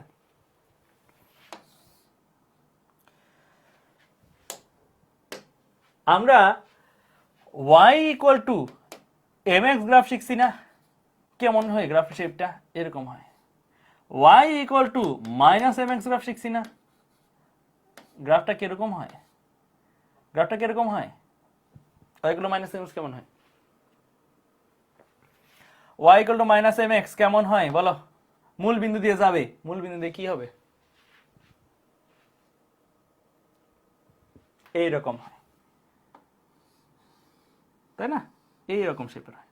y ইকুয়াল টু mx যদি এরকম শেপের হয়, আর y equal to minus mx টা এই শেপের হয়, তাই না, এটা y, এটা x, এটা y, এটা x। আমাদের এই যে মাত্র একটা সম্পর্ক শিখছি আমরা, সেই সম্পর্কটা হলো কি, f is equal to minus K x বা মাইনাস কে ওয়াই, যেটাই বলো, তুমি কে ওয়াইও বলতে পারো, এক্সও বলতে পারো, তোমার ইচ্ছা। এটাকে আমরা বলছি কি হুকের সূত্র। হুকের সূত্রে যদি তোমাকে বলে গ্রাফ আঁকাইতে, কি গ্রাফ, এফ বনাম এক্স গ্রাফ, বল বনাম সাম্যাবস্থান বিমুখী বল বনাম সাম্যাবস্থানতে সরণের গ্রাফ, কোনটা হবে, y ইকুয়াল টু mx এর গ্রাফটা হবে নাকি y equal to minus mx এর গ্রাফটা হবে, y equal to minus mx এর গ্রাফটা হবে। ঢালের মান কত হবে, তুলনা করো, এই সম্পর্কের সাথে তুলনা করো, ঢালের মানটা কত হবে, ঢালের মানটা বেসিক্যালি গ্রাফটা হবে এই শেপের, প্রথমত মূল বিন্দু দিয়ে যাবে, আর ঢালের মান কত হবে, তুমি বলবা যেহেতু এখানে f equal to minus K X, এটা কার সাথে সদৃশ, y equal to minus M X এর সাথে সদৃশ, যেখানে f হচ্ছে কি y অক্ষের রাশি, ফাইন, x হচ্ছে কি x অক্ষেরই রাশি, তাহলে এখানে y অক্ষের রাশি, x হচ্ছে x অক্ষের রাশি। তাহলে এদের তুলনা করে পাই, এখানের ঢাল যদি m হয়, এখানের ঢাল কি মাইনাস কে নাকি শুধু কে, ঢাল কি মাইনাস, এখানে ঢাল হচ্ছে মাইনাস এম আর কি টোটাল, এখানে ঢাল হচ্ছে মাইনাস কে, ঢালটার ভ্যালু কত মাইনাস কে, ঠিক আছে, অন্য কালার দিয়ে দিই, মাইনাস কে, ঠিক আছে। তাহলে বল ধ্রুবক বা স্প্রিং ধ্রুবক যদি তুমি জানো, তাহলে কিন্তু তুমি ইজিলি এই গ্রাফটা কেমন হবে সেটা বের করে ফেলতে পারবো, তাই না। আচ্ছা, এখন তোমাদের কাছে আমার একটা প্রশ্ন, এটা যদি বুঝে থাকো, তাহলে আমাকে তোমরা একটা জিনিস বলবা, এ ভার্সেস এক্স গ্রাফটা কেমন হওয়া উচিত, সাম্য অবস্থানের দিকে ত্বরণ বনাম এক্স গ্রাফটা কেমন হওয়া উচিত বলো, এ ভার্সেস এক্স এর সমীকরণটা কি হবে সেটা আগে দেখো। আমরা তো দেখছি F equal to minus K x, তাই না, F equal to minus K x, তাহলে এফ এর জায়গায় যদি এম এ লেখো, এখানে কি মাইনাস কে এক্স, তাই তো, এ কে এক পাশে করতে হয়, গ্রাফ আঁকার নিয়ম, এ কে এক পাশে করতে হবে, তারপরে বাকি সব অন্য পাশে, সো বাকি সব যদি অন্য পাশে করো, তাহলে কি minus K by M X, ঠিক আছে। তাহলে এ এর সম্পর্ক হচ্ছে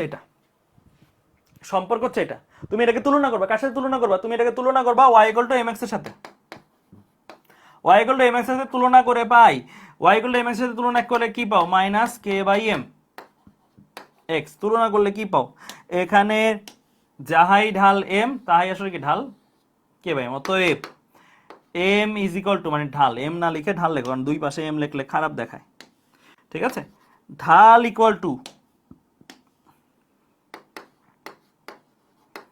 মাইনাস কে বাই এম, ঢালের ভ্যালু মাইনাস, ঢালের ভ্যালু প্লাস যদি হয় তাহলে গ্রাফ হয় এই শেপের, ঢালের ভ্যালু যদি মাইনাস হয় গ্রাফ হয় এই শেপের, ঠিক আছে, এটা হচ্ছে ঢাল প্লাস গ্রাফ, আর এটা হচ্ছে ঢাল মাইনাস গ্রাফ।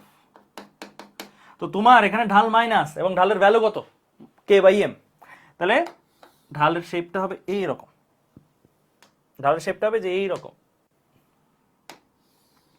মূল বিন্দু দিয়ে যাবে, ঠিক আছে, মূল বিন্দু দিয়ে যাবে,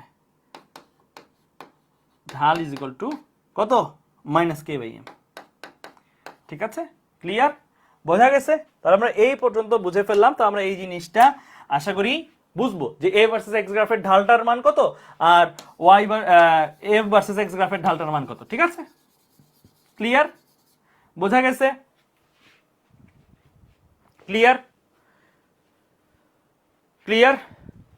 আচ্ছা, কেউ কেউ সরলরেখার কনসেপ্টে মনে হয় ঘাটতি আছে কয়েকজনের। সরলরেখার কনসেপ্টটা একটু দেখাই দিতেলে। সরল রেখার কনসেপ্টে কারো কারো ঘাটতি আছে, যেটা বুঝলাম। সরলরেখার কনসেপ্টটা দেখাই দিলাম আরেকটা পেজ দিয়ে। গ্রাফ আঁকা কেমনে আঁকতে হয়, সরল রেখার ইয়াটা কি সেটা দেখাই দিই। প্রথমত তোমরা যখন গ্রাফ নিজে আঁকবা, হ্যাঁ, কখনোই y equal to minus M X এর সাথে তুলনা করবা না। তুলনা করবা কি, y ইকুয়াল টু, এই যেমন এইটা আমি যদি লিখি, যে এইটা পেজটা লাগতেছে তোমাদের এই জায়গায়, বুঝতে পারছি, সরলরেখার এই জায়গাটাতে। বলো তো, এই যে একটা গ্রাফ আঁকাইলাম আমি, এই যে একটা গ্রাফ আঁকাইছি আমি, y versus x graph, y versus x graph. এই গ্রাফটা ধরো বললো গ্রাফের এই সরলরেখার সমীকরণ হচ্ছে y equal to minus 4x। বলো ঢাল কত? দেখি, তাইলেই তোমরা বুঝে যাবো যে তোমাদের আসলে ভুলটা কোথায় হচ্ছে। ঢাল কত বলো? এটার ঢাল কত? এটার ঢাল কত? 4 না মাইনাস 4? এটার 4 না মাইনাস 4? এই যে কেউ কেউ 4 বলে। এর ঢাল 4। 4 ঢাল মানে কি? পজিটিভ ঢাল। পজিটিভ ঢাল মানে কি? ডানে গেলে উপরে উঠবো, ডানে গেলে উপরে উঠবো। ঢালের মানে কি? কোটিদ্বয়ের অন্তর বাই ভুজদ্বয়ের অন্তর। ঢাল পজিটিভ মানে কি? কোটিদ্বয়ের অন্তর, মানে ভুজদ্বয়ের অন্তর একের জন্য কোটিদ্বয়ের অন্তর পজিটিভ। পজিটিভ মানে কি? এক্স ডানে গেলে এটা উপরে উঠবে, এটা ডানে গেলে এটা উপরে উঠবে। ঠিক আছে? তো আমার এই টাইপের যদি বলে, গ্রাফ দিয়ে, আচ্ছা এটা কিন্তু প্লাস ঢালের বাই দ্য ওয়ে, এটা কিন্তু ঢাল পজিটিভ, হ্যাঁ, কিন্তু তোমাকে এই টাইপের গ্রাফ দিয়ে যদি বলে, এইটার জন্য যদি বলে এইটার জন্য ঢাল কিন্তু পজিটিভ না, ঢাল কিন্তু এক্স এর সহগ। y equal to M X গ্রাফের এক্স এর সহগই ঢাল। তাহলে এই গ্রাফের ঢালটা কত? এই গ্রাফের ঢালটা হচ্ছে -4। এই গ্রাফটা এটাই না। এই গ্রাফটা আসলে কিরকম? এই গ্রাফটা হচ্ছে এই শেপের। এই গ্রাফটা আসলে কিরকম? এই শেপের, তাই না? এই রকম শেপের হবে। আচ্ছা আমি তো এখানে এটা ভুল আঁকছি, তাহলে সরি। গ্রাফটা ঢালটা কিরকম হবে? এই শেপের হবে, এই শেপের। ঠিক আছে? এই শেপের হবে। তাহলে এটা কি -4। আর এখানে আমার যেটা ভুল হইছে সেটা হচ্ছে আমি লিখছি, এখানে লিখছি এটা, কিন্তু আঁকার ক্ষেত্রে উল্টা আঁকছি আর কি। গ্রাফটা হবে, এটা কারেক্ট করে নাও, এটা কারেক্ট করে নাও সবাই, এই জিনিসটা কারেক্ট করে নাও। লিখছি ইয়া, কিন্তু আঁকছি উল্টা, হ্যাঁ। আচ্ছা এটা এখান থেকে কারেক্ট করতে হবে, একটা মিনিট।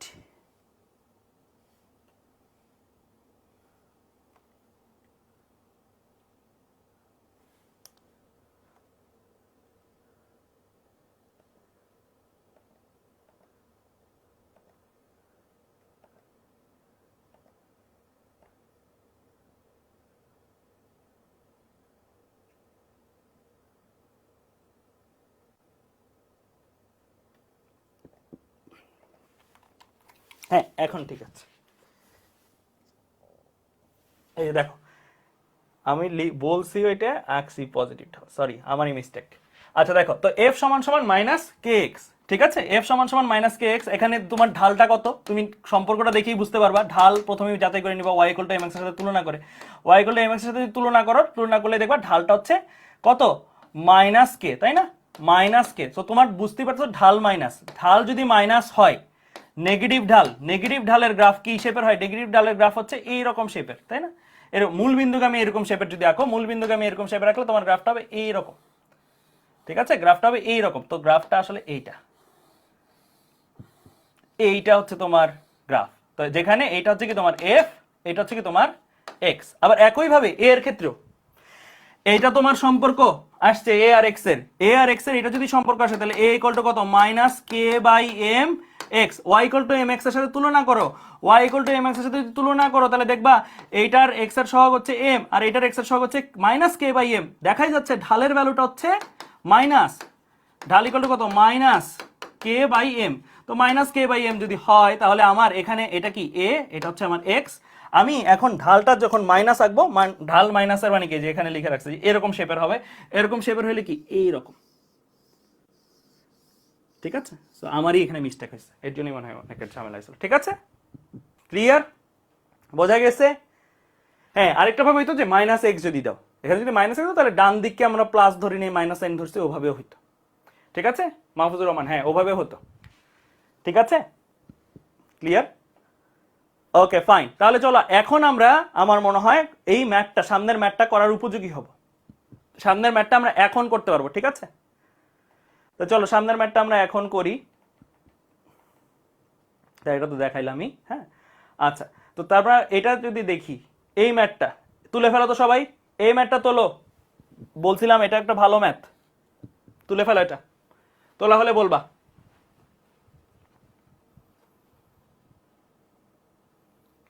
হ্যাঁ, আল্লাহ জয়, নেক্সট মান্থ থেকে এটা হবে উইকলিটা।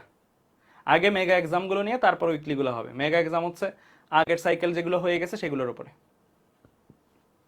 এখানে কি বলছে, 0.01 কেজি ভরের একটি বস্তু x=0 এর সাপেক্ষে সরল দোল গতি সম্পন্ন করছে। প্রযুক্ত বল ও সরণের মান লেখচিত্রে প্রদত্ত গতিটির পর্যায়কাল। পর্যায়কালটা জানতে চাইছি, তোমার কাছে জানতে চাইছি কি পর্যায়কাল। তোলো আগে, অপশন তোলা লাগবে না, জাস্ট প্রশ্ন এবং গ্রাফ, প্রশ্ন এবং গ্রাফ তুললেই হয়ে যাবে।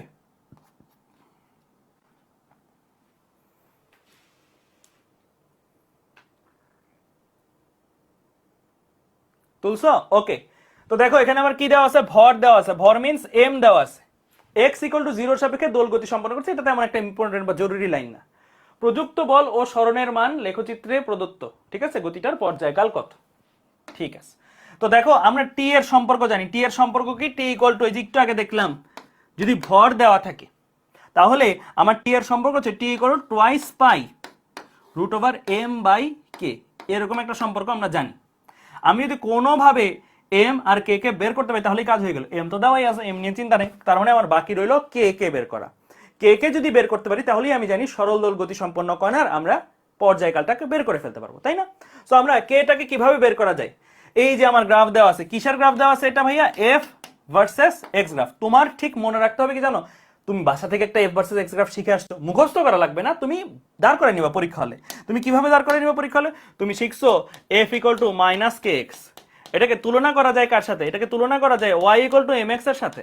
যদি তুলনা করি তাহলে যাহাই ঢাল মানে x এর সহগ তাহাই কি -k, ঢালটা যেহেতু মাইনাস তাহলে গ্রাফটা হবে কি শেপের, গ্রাফটা হবে এই রকম শেপের, তাই তো, গ্রাফটা হবে এই রকম শেপের, যেখানে এই গ্রাফের ঢাল কত, ঢাল কত -k। তাহলে এইটা হচ্ছে তোমার শিখে আসা সমীকরণ, এটা কি বাসা থেকে শিখে আসা সমীকরণ এবং সমীকরণের গ্রাফ। তোমার কাছে সমতুল্য একটা গ্রাফ দেওয়া আছে, তোমার গ্রাফ আঁকাইতে হবে না, বাট এই গ্রাফের কনসেপ্টটা যেন মাথায় ভাসে, মাথায় যেন এটা ক্লিয়ার পিকচারটা থাকে এই গ্রাফের। তুমি এই গ্রাফ থেকে শিক্ষা পাইলা যে আচ্ছা এফ ভার্সেস এক্স গ্রাফের যেটাই ঢাল সেটাই আসলে -k। তাহলে এই গ্রাফের এটাও তো এফ ভার্সেস এক্স গ্রাফ, এইটার যদি ঢালটা কোনোভাবে বের করতে পারি আমি, এই গ্রাফের ঢালটা যদি কোনোভাবে বের করতে, দেখি তো বের করা যায় কিনা। ঢাল তো কোটি দ্বয়ের অন্তর বাই ভুজ দ্বয়ের অন্তর দিয়ে আরামসে বের করা যায়, আরামসে বের করা যায় না, কোটি দ্বয়ের অন্তর বাই ভুজ দ্বয়ের অন্তর দিয়ে বের করা যায়। তো তুমি যে কোনো একটা পয়েন্ট নাও, যে কোনো দুইটা পয়েন্ট নাও, ঢাল দ্বয়ের কোটি দ্বয়ের অন্তর বাই ভুজ দ্বয়ের অন্তর দিয়ে যে কোনো দুইটা পয়েন্ট নাও, এইটা নিলা আর এইটা নিলা। এটা নেওয়ার সুবিধা কি, এটাও নিতে পারো তুমি চাইলে, এটা আর এটা কর্নারের দুইটাও নিতে পারো, বাট এটা নেওয়ার সুবিধা কি, এটা তো 0,0 বিন্দু দিয়ে গেছে না। আর এই পয়েন্টের স্থানাঙ্কটা কত, এই পয়েন্টের স্থানাঙ্ক হচ্ছে -0.2, কত 80, তাই তো। তাহলে এই দুইটা পয়েন্টের কোটি দ্বয়ের অন্তর বাই ভুজ দ্বয়ের অন্তর করতে পারবো না, পারবো। কোটি দ্বয়ের অন্তর কত, 80 বিয়োগ 0, আর ভুজ দ্বয়ের অন্তর কত, -0.2 বিয়োগ 0, তাই না, করে ফেলতে পারবো। তার ঢালটা আমি ইজিলি বের করে ফেলতে পারবো। ঢালটা কত আসে দেখো তো, ঢালটা কত আসে, 80 ডিভাইড বাই -0.2 আসে -400 গেল। তো এখন তুমি বাসা থেকে শিখে আসছো এই সকল গ্রাফের ঢাল হয় -k, আর পরীক্ষা হলে বের করছো ঢালটা আসছে -400। তুমি বলতে পারো অতএব প্রশ্ন মতে যাহাই -k তাহাই কত, -400। তাহলে k ইকুয়াল টু কত, 400, তাই না। কে ইকুয়াল টু, বাসা থেকে তো শিখে আসছো ঢালের মান যেটা হবে সেটা হচ্ছে -k, আবার এখানে ঢাল বের করছো সেটা আসছে কি -400, তাহলে যাহাই -k তাহাই -400, তাহলে কে ইকুয়াল টু কত, 400, তাই না। কে যদি পেয়ে যাও তাহলে তো তোমার এই ম্যাথের কাজ হয়ে গেছে। এখানে তোমার বাকি ছিল কে অংশটাই, তো কে পেয়ে গেছো, কে ইজ ইকুয়াল টু বসাই দিবা, এম এর ভ্যালু বসাই দাও 0.01, আর কে এর ভ্যালু বসাই দাও, কে এর ভ্যালু কত, 400। তাহলে তোমার ম্যাথ কিন্তু ডান। তাই টুয়াইস পাই √0.01 ডিভাইড বাই 400। তাহলে আমরা এইভাবে করে ফেলতে পারি। এটার অ্যান্সার কত আসে, 0.0314 এরকম কিছু আসতেছে, তাই না, 0.0314, দ্যাট মিনস আমার ডি নাম্বারটা হবে অ্যান্সার। ক্লিয়ার, বোঝা গেছে। এইটা একটা উপায় এই ম্যাথটা করার। আরেকটা উপায় আছে এই ম্যাথের, যাদের আমার উদ্দেশ্য ছিল তোমাদের গ্রাফ শেখানো, দ্যাটস আমি গ্রাফের মাধ্যমে করছি। বাট তুমি যদি চাও গ্রাফ দিয়ে করবো না ভাই, অন্য কিছু বলেন, গ্রাফ ভাল লাগে না আমার, যদি হয় এরকম, তাও আমি বলবো না গ্রাফ শিখবা না, গ্রাফটা শিখবা, এই পদ্ধতিটাও জানা থাকবে, কারণ বলা যায় না কোন সময় এটাই লাগে। আরেকটা উপায় কি, আরেকটা উপায় হচ্ছে এরকম, ধরো গ্রাফের মাধ্যমে যাব না, আরেকটা উপায়, ভুলে যাও গ্রাফ টাফ সব ভুলে যাও, তুমি জাস্ট একটা ভ্যালু নাও, যে কোনো একটা ভ্যালু নাও, এটা নিতে ভালো লাগে, এটা নিতে চাও নিতে পারো, এটা নিতে চাও নিতে পারো, যে কোনো একটা ভ্যালু এটা নিলা, এই পয়েন্টে এইটা ভ্যালু কত 80, মানে কি এফ এর ভ্যালু 80, এই পয়েন্টে এক্স এর ভ্যালু কত, এক্স এর ভ্যালু হচ্ছে -0.2, তার মানে যখন, এটা কিন্তু বিকল্প, ঠিক আছে, এটা বিকল্প, গ্রাফের মাধ্যমে করলাম না, যখন এক্স -0.2 মিটার, মিটার নাই, হ্যাঁ মিটার, মিটারই তো বলছে, ইন মিটার, ঠিক আছে, তখন এফ কত 80 নিউটন, এটাই তো দেওয়া, এই পয়েন্টের স্থানাঙ্ক দুইটা কি সেটাই আমি লিখছি, যখন এক্স এত তখন এফ এত, এই পয়েন্টের ভুজ বরাবর গেছি, কোটি বরাবর গেছি, ঠিক আছে।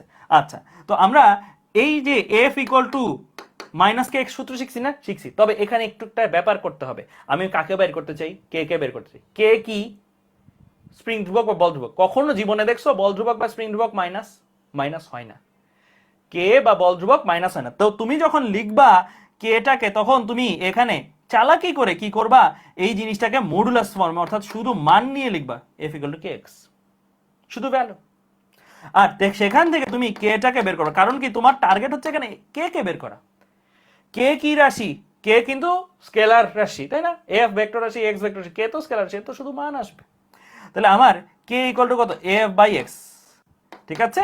তো তখন তুমি যখন ভ্যালু বসাই দিবা তখনই তোমার কাজে যাবে 80, আর এক্স এর শুধু ভ্যালু নিয়ে বসাবা, তুমি এখানে দিয়ে রাখবা মডুলাস দিয়ে রাখবা, ঠিক আছে, এগুলাতে মডুলাস দিয়ে রাখবা, তো শুধু ভ্যালু বসাবা এগুলাতে, ঠিক আছে, 0.2, তুমি কোনো মাইনাস আসে না, যেন কে এর ভ্যালু মাইনাস আসবে না, কখনোই আসবে না, তুমি মডুলাস দিয়ে করবা এটা, ঠিক আছে। তো মডুলাস দিয়ে যদি করো তাহলে 80 ডিভাইড বাই 0.2, তাহলে আসে কত 400, তো এই তো কেটাই তো বের করার ব্যাপার ছিল, আমি কিন্তু গ্রাফের মাধ্যমে যাইনি, গ্রাফের মাধ্যমে গেছি, গ্রাফের মাধ্যমে যাইনি, খালি মাথায় একটা কনসেপ্ট রাখছি, কে মাইনাস হতে পারে না, এফ আর এক্স মডুলাস হিসেবে বসবে, তাহলে কে এত আসছে, যেহেতু সব এস এককে বসছে, এটা এস এককে আসবে, তারপরে স্টেপ তো সেম, এটা তো সূত্র বসানো, এটা তো আর তেমন নতুন কিছু না, ঠিক আছে, ক্লিয়ার, বোঝা গেছে। তাহলে এটা হচ্ছে আরেকটা উপায়, গ্রাফ থেকে ভ্যালু এক্সট্রাক্ট করে ওই ভ্যালুটাকে ফর্মুলায় বসায় করানো, আরেকটা হচ্ছে গ্রাফ দিয়েই করে ফেলছো, তুমি শিখে আসছো বাসার একটা গ্রাফ, ওই গ্রাফের ঢাল এত, পরীক্ষায় প্রদত্ত গ্রাফের ঢাল এত, কম্পেয়ার করলা দুইটা ঢালকে, দেন তুমি ম্যাথ করলা, ঠিক আছে। তো দুইটা উপায় তুমি আসলে করতে পারো, বোঝা গেছে, ক্লিয়ার, ওকে ফাইন। এরপরে আরেকটা ম্যাথে যাই, চলো এরকম টাইপের আরেকটা ম্যাথে যাই, এটা আমরা পারবো ইনশাল্লাহ, হ্যাঁ, এইটা সরল দোল গতিসম্পন্ন একটি বস্তু কণা, বহু কণানো বস্তু কণার লেখো, একটা বস্তু কণার ত্বরণ বনাম সরণ প্রদত্ত লেখচিত্র দ্বারা প্রকাশিত হলে গতির দোলনকাল সেকেন্ড এককে কত হবে, মানে এখানে টি জানতে চাইছে, কেমন টি জানতে চাইছে, বলো এটার অ্যান্সার কি হবে, এটার অ্যান্সার কি হবে, চিন্তা করে বলো, ত্বরণ বনাম সরণ graph,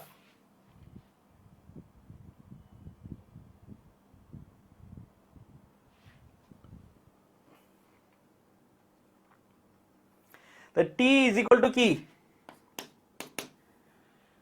T is equal to কি, এই কেউ বলতেছে π/4, কেউ বলতেছে বি, কেউ বলতেছে ডি,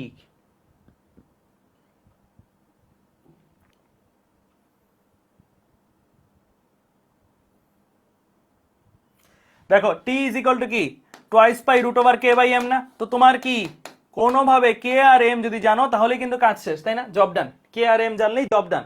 তো এখন এখানে ফার্স্ট অফ অল এইটার জন্য তোমার গ্রাফের যে নলেজটা, সেই নলেজটা লাগবে, এর জন্যই আমি তোমাদের বলছি যে গ্রাফ শিখতে হবে, এমন না যে আগের ম্যাথটা চাইলে আমি একদম শুরুতেই মান দিয়ে করে দিতে পারতাম, কিন্তু করাইনি, গ্রাফ শিখে আসছে, কারণ এই ম্যাথটার জন্য তোমার গ্রাফের কিন্তু কনসেপ্ট লাগবেই। তো তুমি এখন বাসা থেকে কি গ্রাফ শিখে আসছো, বাসা থেকে এই গ্রাফ শিখে আসছো না, যে এ আর তুমি এরকম একটা সম্পর্ক ছিল, F equal to minus K X, and then ওখান থেকে এফ কে যখন এম এ আকারে লিখলা, তাহলে এ ইকুয়াল টু কত, minus K by M X, হ্যাঁ লিখলা।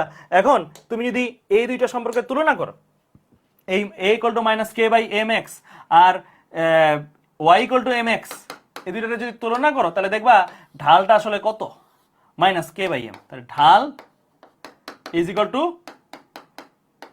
Minus K by M. তো এখন এই যে গ্রাফটা আছে, এই গ্রাফটাই ঢালটা কত, এই গ্রাফটাই ঢালটা কত। আমরা কি শিখছি সবাই, যে এক্স অক্ষের ধনাত্মক দিকের সাথে কোনটাই কি হিসেবে কাজ করে, এক্স অক্ষের ধনাত্মক দিকের সাথে কোনটাই ঢাল হিসেবে কাজ করে, এভাবেও বলতে পারো।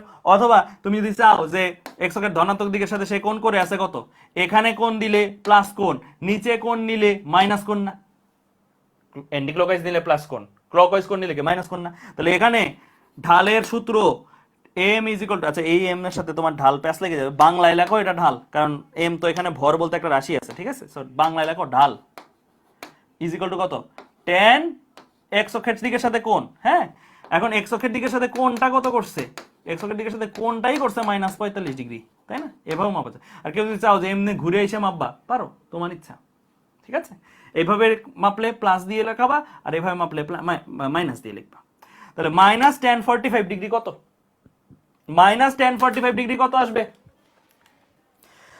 তাহলে আমরা কিন্তু এই জিনিসগুলা, এই যে কনসেপ্টগুলো কিন্তু ভালো জানা লাগবে, যে ঢালের কনসেপ্টগুলো, ঠিক আছে। তো এটা -1 আসবে, তাই না, ঢাল ইকুয়াল টু -1 আসলো, ঠিক আছে।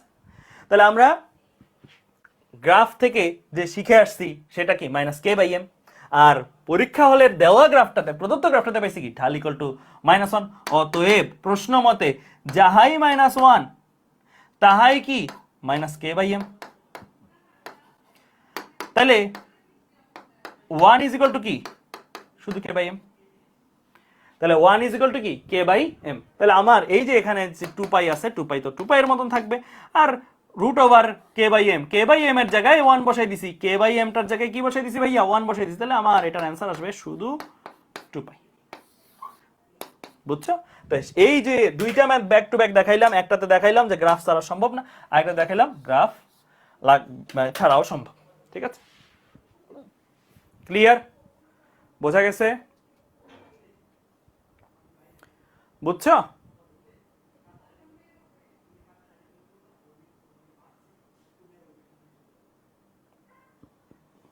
ঠিক আছে,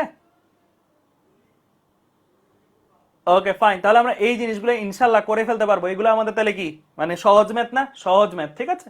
তো এগুলো আমরা পারবো। এরপরে এই ম্যাথটা দিয়ে সবাই এই ম্যাথটা তুলে ফেলো, সবাই এই ম্যাথটা তুলে ফেলো। আজকে আর 3টা এমসিকিউ করবো, এরপরে ছেড়ে দিব। নেক্সট ক্লাসে আমরা হচ্ছে বাকিগুলো দেখবো, ঠিক আছে।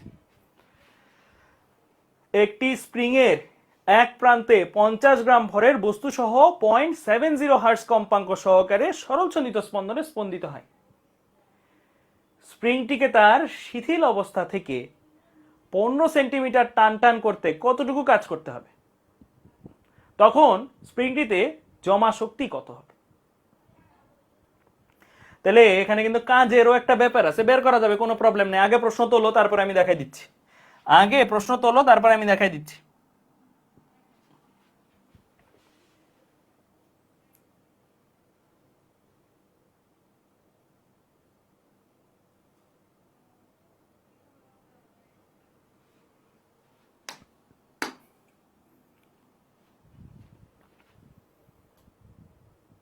তাহলে এখানে কি দেওয়া আছে, একটা স্প্রিং এর এক প্রান্তে 50 গ্রাম ভরের বস্তু সহ, তাহলে এম দেওয়া আছে, ভর পাচ্ছ তুমি 0.70 হার্টজ কম্পাঙ্ক সহকারে, 0.70 হার্টজ কম্পাঙ্ক মানে এফ দেওয়া আছে। সরল চলিত স্পন্দনে স্পন্দিত স্প্রিং তার শিথিল অবস্থা থেকে 15 সেন্টিমিটার টান টান করতে, 15 সেন্টিমিটার টান টান, দ্যাট মিন্স এক্স এর ভ্যালু দেওয়া আছে।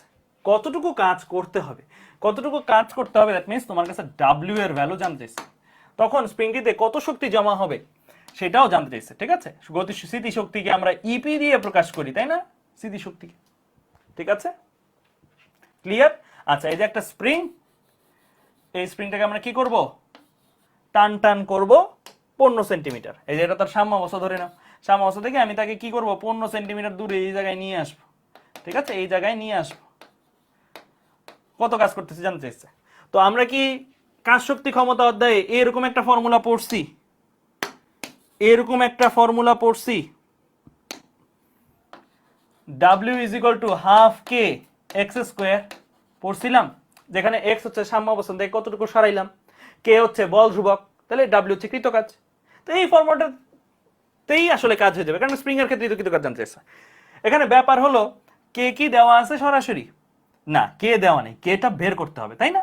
তো আমরা এই যে আজকের ক্লাসের একটা ফর্মুলা পড়ছি, k by m is equal to কি ওমেগা স্কোয়ার, পড়ছি না একটা জিনিস পড়ছি, এখান থেকে কে কে আমরা কি এটা লিখতে পারি এম ওমেগা স্কোয়ার লেখা যায়। এখন এটা লিখে লাভ কি, ওমেগা যে জিনিসটা আছে সেই ওমেগা আর এম কিন্তু তোমার কাছে আছে ডিরেক্টলি না হলেও ইনডিরেক্টলি। এম তো প্রথমত কত 50 গ্রাম, 50 গ্রাম মানে কি 50 বাই 1000 কেজি, ঠিক আছে। আর ওমেগা যে জিনিসটা আছে ওমেগা ইজ ইকুয়াল টু কত 2 পাই এফ, তাই না? তো এফ তো দেওয়াই আছে, 2 পাই ইন্টু 0.7, বাস এইটুকু রাখলেই কিন্তু কাজ হয়ে যায়। তো 2 পাই ইন্টু 0.7 দেখো কত আসে, টোয়াইস পাই ইন্টু 0.7 আসে 4.39 radian per second, 4.39 radian per second.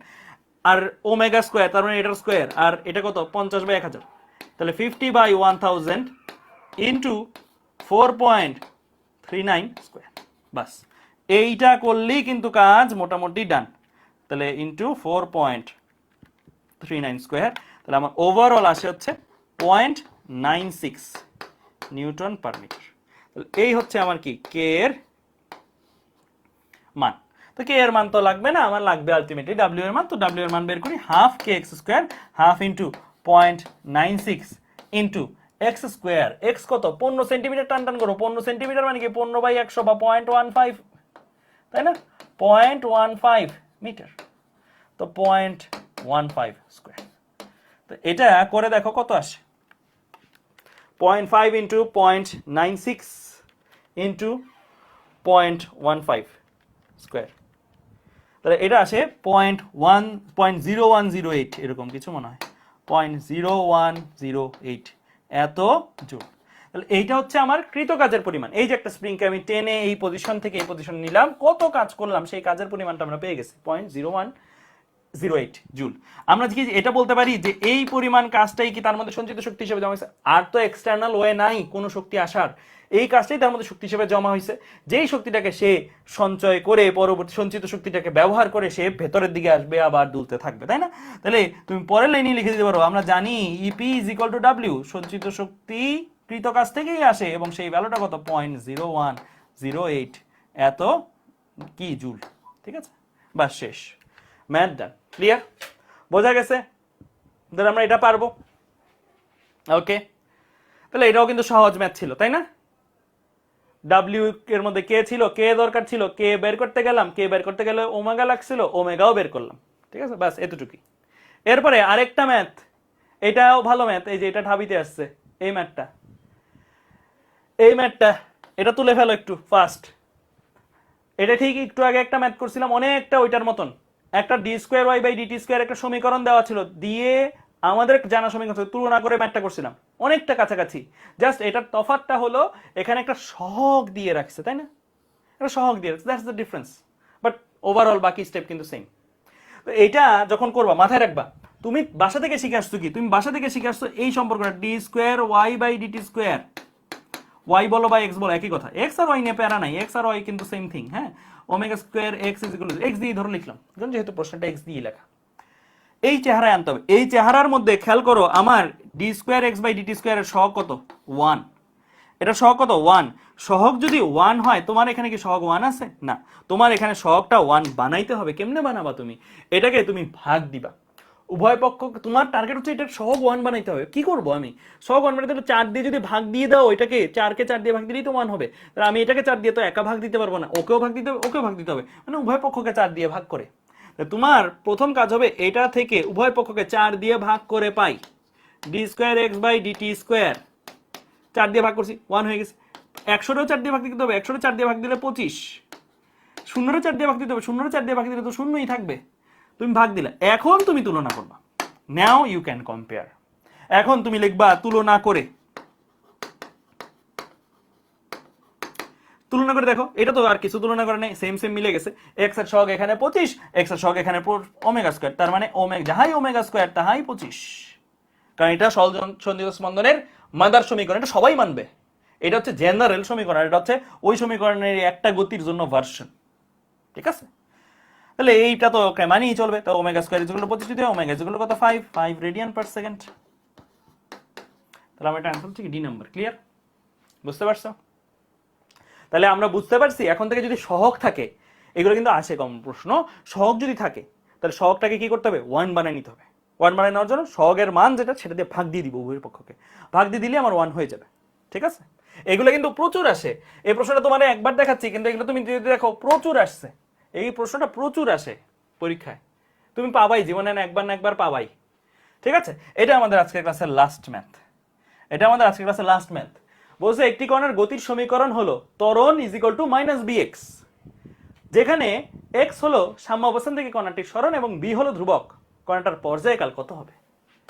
তোলো তোলো তোলো প্রশ্নটা তোলো, প্রশ্নটা তুলে ফেলো। ইসরাফিল ইসলাম প্লাস মাইনাস হলো না কেন? ওই যে বলছি ওমেগা জিনিসটা কি, মানবৃত্তের কণার ঘূর্ণন, মানবৃত্তের কণার ঘূর্ণন যদি অ্যান্টি ক্লকওয়াইজ হয় তাহলে প্লাস, মানবৃত্তের কণার ঘূর্ণন যদি ক্লকওয়াইজ হয় তাহলে মাইনাস। আমাদের সব সময় মানবৃত্তের কণার ঘূর্ণন আমরা অ্যান্টি ক্লকওয়াইজে কনসিডার করি এইচএসসি এবং অ্যাডমিশন লাইফে, দ্যাটস ওয়াই, ঠিক আছে? আচ্ছা, তো দেখো এখানে বলছে ত্বরণ ইজ ইকুয়াল টু, মানে ত্বরণ মানে কি a is equal to minus bx, এইটা বলছে। তুমি বাসা থেকে কি শিখে আসছো?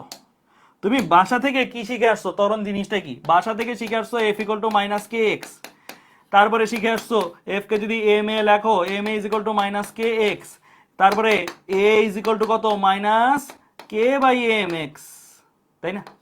বাসা থেকে তুমি এটা শিখে আসছো। অথবা এটাও বলতে পারো k minus K by m কে কি বা কি লেখা যায় মাইনাস ওমেগা স্কোয়ার, রাইট? এভাবেও লিখতে পারো, তাই না? তাহলে বাসা থেকে তুমি এটা শিখে আসছো কে বাই এম যেহেতু ওমেগা স্কোয়ার।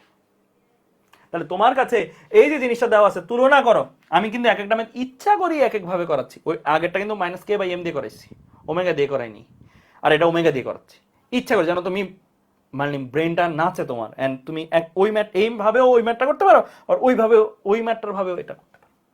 যাই হোক, আমি বাসা থেকে এটা শিখে আসছি, বাসা থেকে এটা আমি মুখস্থ করে আসছি, শিখে আসছি। যদি মুখস্থ নাও করে থাকো এভাবে তো আমার মতন ধাপে ধাপে বানাইতে পারবা, পারবা না? পারবা। তো এইটা হচ্ছে প্রদত্ত, আর এটা হচ্ছে আমরা জানি, আনি বা আমরা জানি, তাই না? তাহলে আমরা জানি কি a equal two omega square minus omega square x. তাহলে আমি বলতে পারি তুলনা করে, এই চ্যাপ্টারে খালি তুলনার খেলা, হ্যাঁ খালি দেখবা তুলনা করতেছি, কথায় কথায় তুলনা করতেছি, হ্যাঁ। তো ওমেগা ইজ ইকুয়াল টু কত, omega is equal to root over B, ঠিক আছে? ওমেগা ইজ ইকুয়াল টু কত, রুট ওভার বি। এখন তুমি omega is equal to root over B আসছে, তো ওমেগাকে ভাঙায় কি লেখা যায়, 2 পাই বাই টি লেখা যায় না? 2 pi by T is equal to root over B. তাহলে টি ইজ ইকুয়াল টু কত, টি ইজ ইকুয়াল টু কত, 2 pi divide by root B, ঠিক আছে?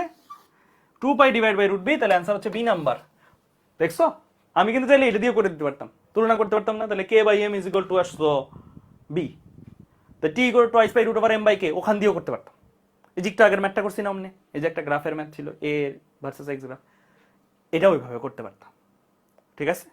তোমার কাজ হচ্ছে এইটা যেভাবে করছি সেটা ওইভাবে করা যায় কিনা, এবং ওইটা যেভাবে করছি সেটা ওইভাবে করা যায়, এগুলো চিন্তা করা। এই চিন্তা করলে তোমার মাথাটা মানে ক্লিয়ার হবে, যত এগুলো চিন্তা করো তত মাথাটা ব্রেনটা ক্লিয়ার হয়ে যাবে আর কি, ঠিক আছে? এই চ্যাপ্টার নিয়ে, ঠিক আছে? তো এই তো মোটামুটি আমাদের আজকের ক্লাসের যা যা পড়ানোর পার্ট ছিল সেগুলো, এগুলো কিন্তু অ্যাডমিশনের কোশ্চেন, এগুলো কিন্তু অ্যাডমিশন মনে হয় অ্যাডমিশনের কোশ্চেন, এগুলো প্রিলি কোশ্চেন, মানে মুহূর্তে পেরে যাওয়া ইচ্ছা। পটেনশিয়াল বুয়েটিয়ানের এক্সাম দিছো কয়জন এখান থেকে? পটেনশিয়াল বুয়েটিয়ানের এক্সাম দিছো কয়জন? মোটামুটি দেওয়া উচিত, ভালোই হয়েছে দিছো। রেজাল্ট কিন্তু দিয়ে দিব, রেজাল্টটা মঙ্গলবারে দিব, মঙ্গলবারে ইনশাল্লাহ রেজাল্টটা পেয়ে যাবা তোমরা, আশা করি মঙ্গলবারে রাতের মধ্যেই দিয়ে দেওয়ার প্ল্যান আছে। যতটুকু দেখলাম 24 ব্যাচ থেকে কিন্তু ভালো করছে অনেকে, 24 ব্যাচ থেকে 300 প্লাস অনেকে পাইছে নাম্বার, তো মোটামুটি 24 ব্যাচেও কিন্তু তুখোর লেভেলে আছে। আর এমনিতে ওভারঅল হাইস্ট হচ্ছে 390, নটরডেমের একটা ছেলে পাইছে 23 ব্যাচের, 400-র মধ্যে 390 পাইছে। ও নটরডেমের আধিপত্য বেশি ছিল টপ 10-এ, 23 ব্যাচের কথা বলতেছি। 24 ব্যাচে ফার্স্ট যে এসেছে তার কলেজটা ঠিক খেয়াল নেই, ঠিক আছে? ওকে ফাইন, ঠিক আছে, তাহলে আমরা আজকে এ পর্যন্তই রাখি। আল্লাহ হাফেজ তাহলে তোমাদের সবাইকে। অ্যান্ড আজকে আর কোনো কোশ্চেন নিব না, আজকে কিউএনএ করবো না। আমরা কোশ্চেন নিব হচ্ছে আরো কয়েকটা পরেনি, কারণ তোমরা আজকে যে প্রশ্নটা বলবা সেই প্রশ্নটা পরের ক্লাসে উত্তর আছে আমি প্রিটি মাচ শিওর। কারণ এটা আমি বললাম তো মানবৃত্ত বা এইগুলো জিনিসগুলো পরের ক্লাসে যাওয়ার পর তোমার একদম ক্লিয়ার হবে। ঠিক আছে, ওকে, আল্লাহ হাফেজ তাহলে তোমাদের সবাইকে, ধন্যবাদ।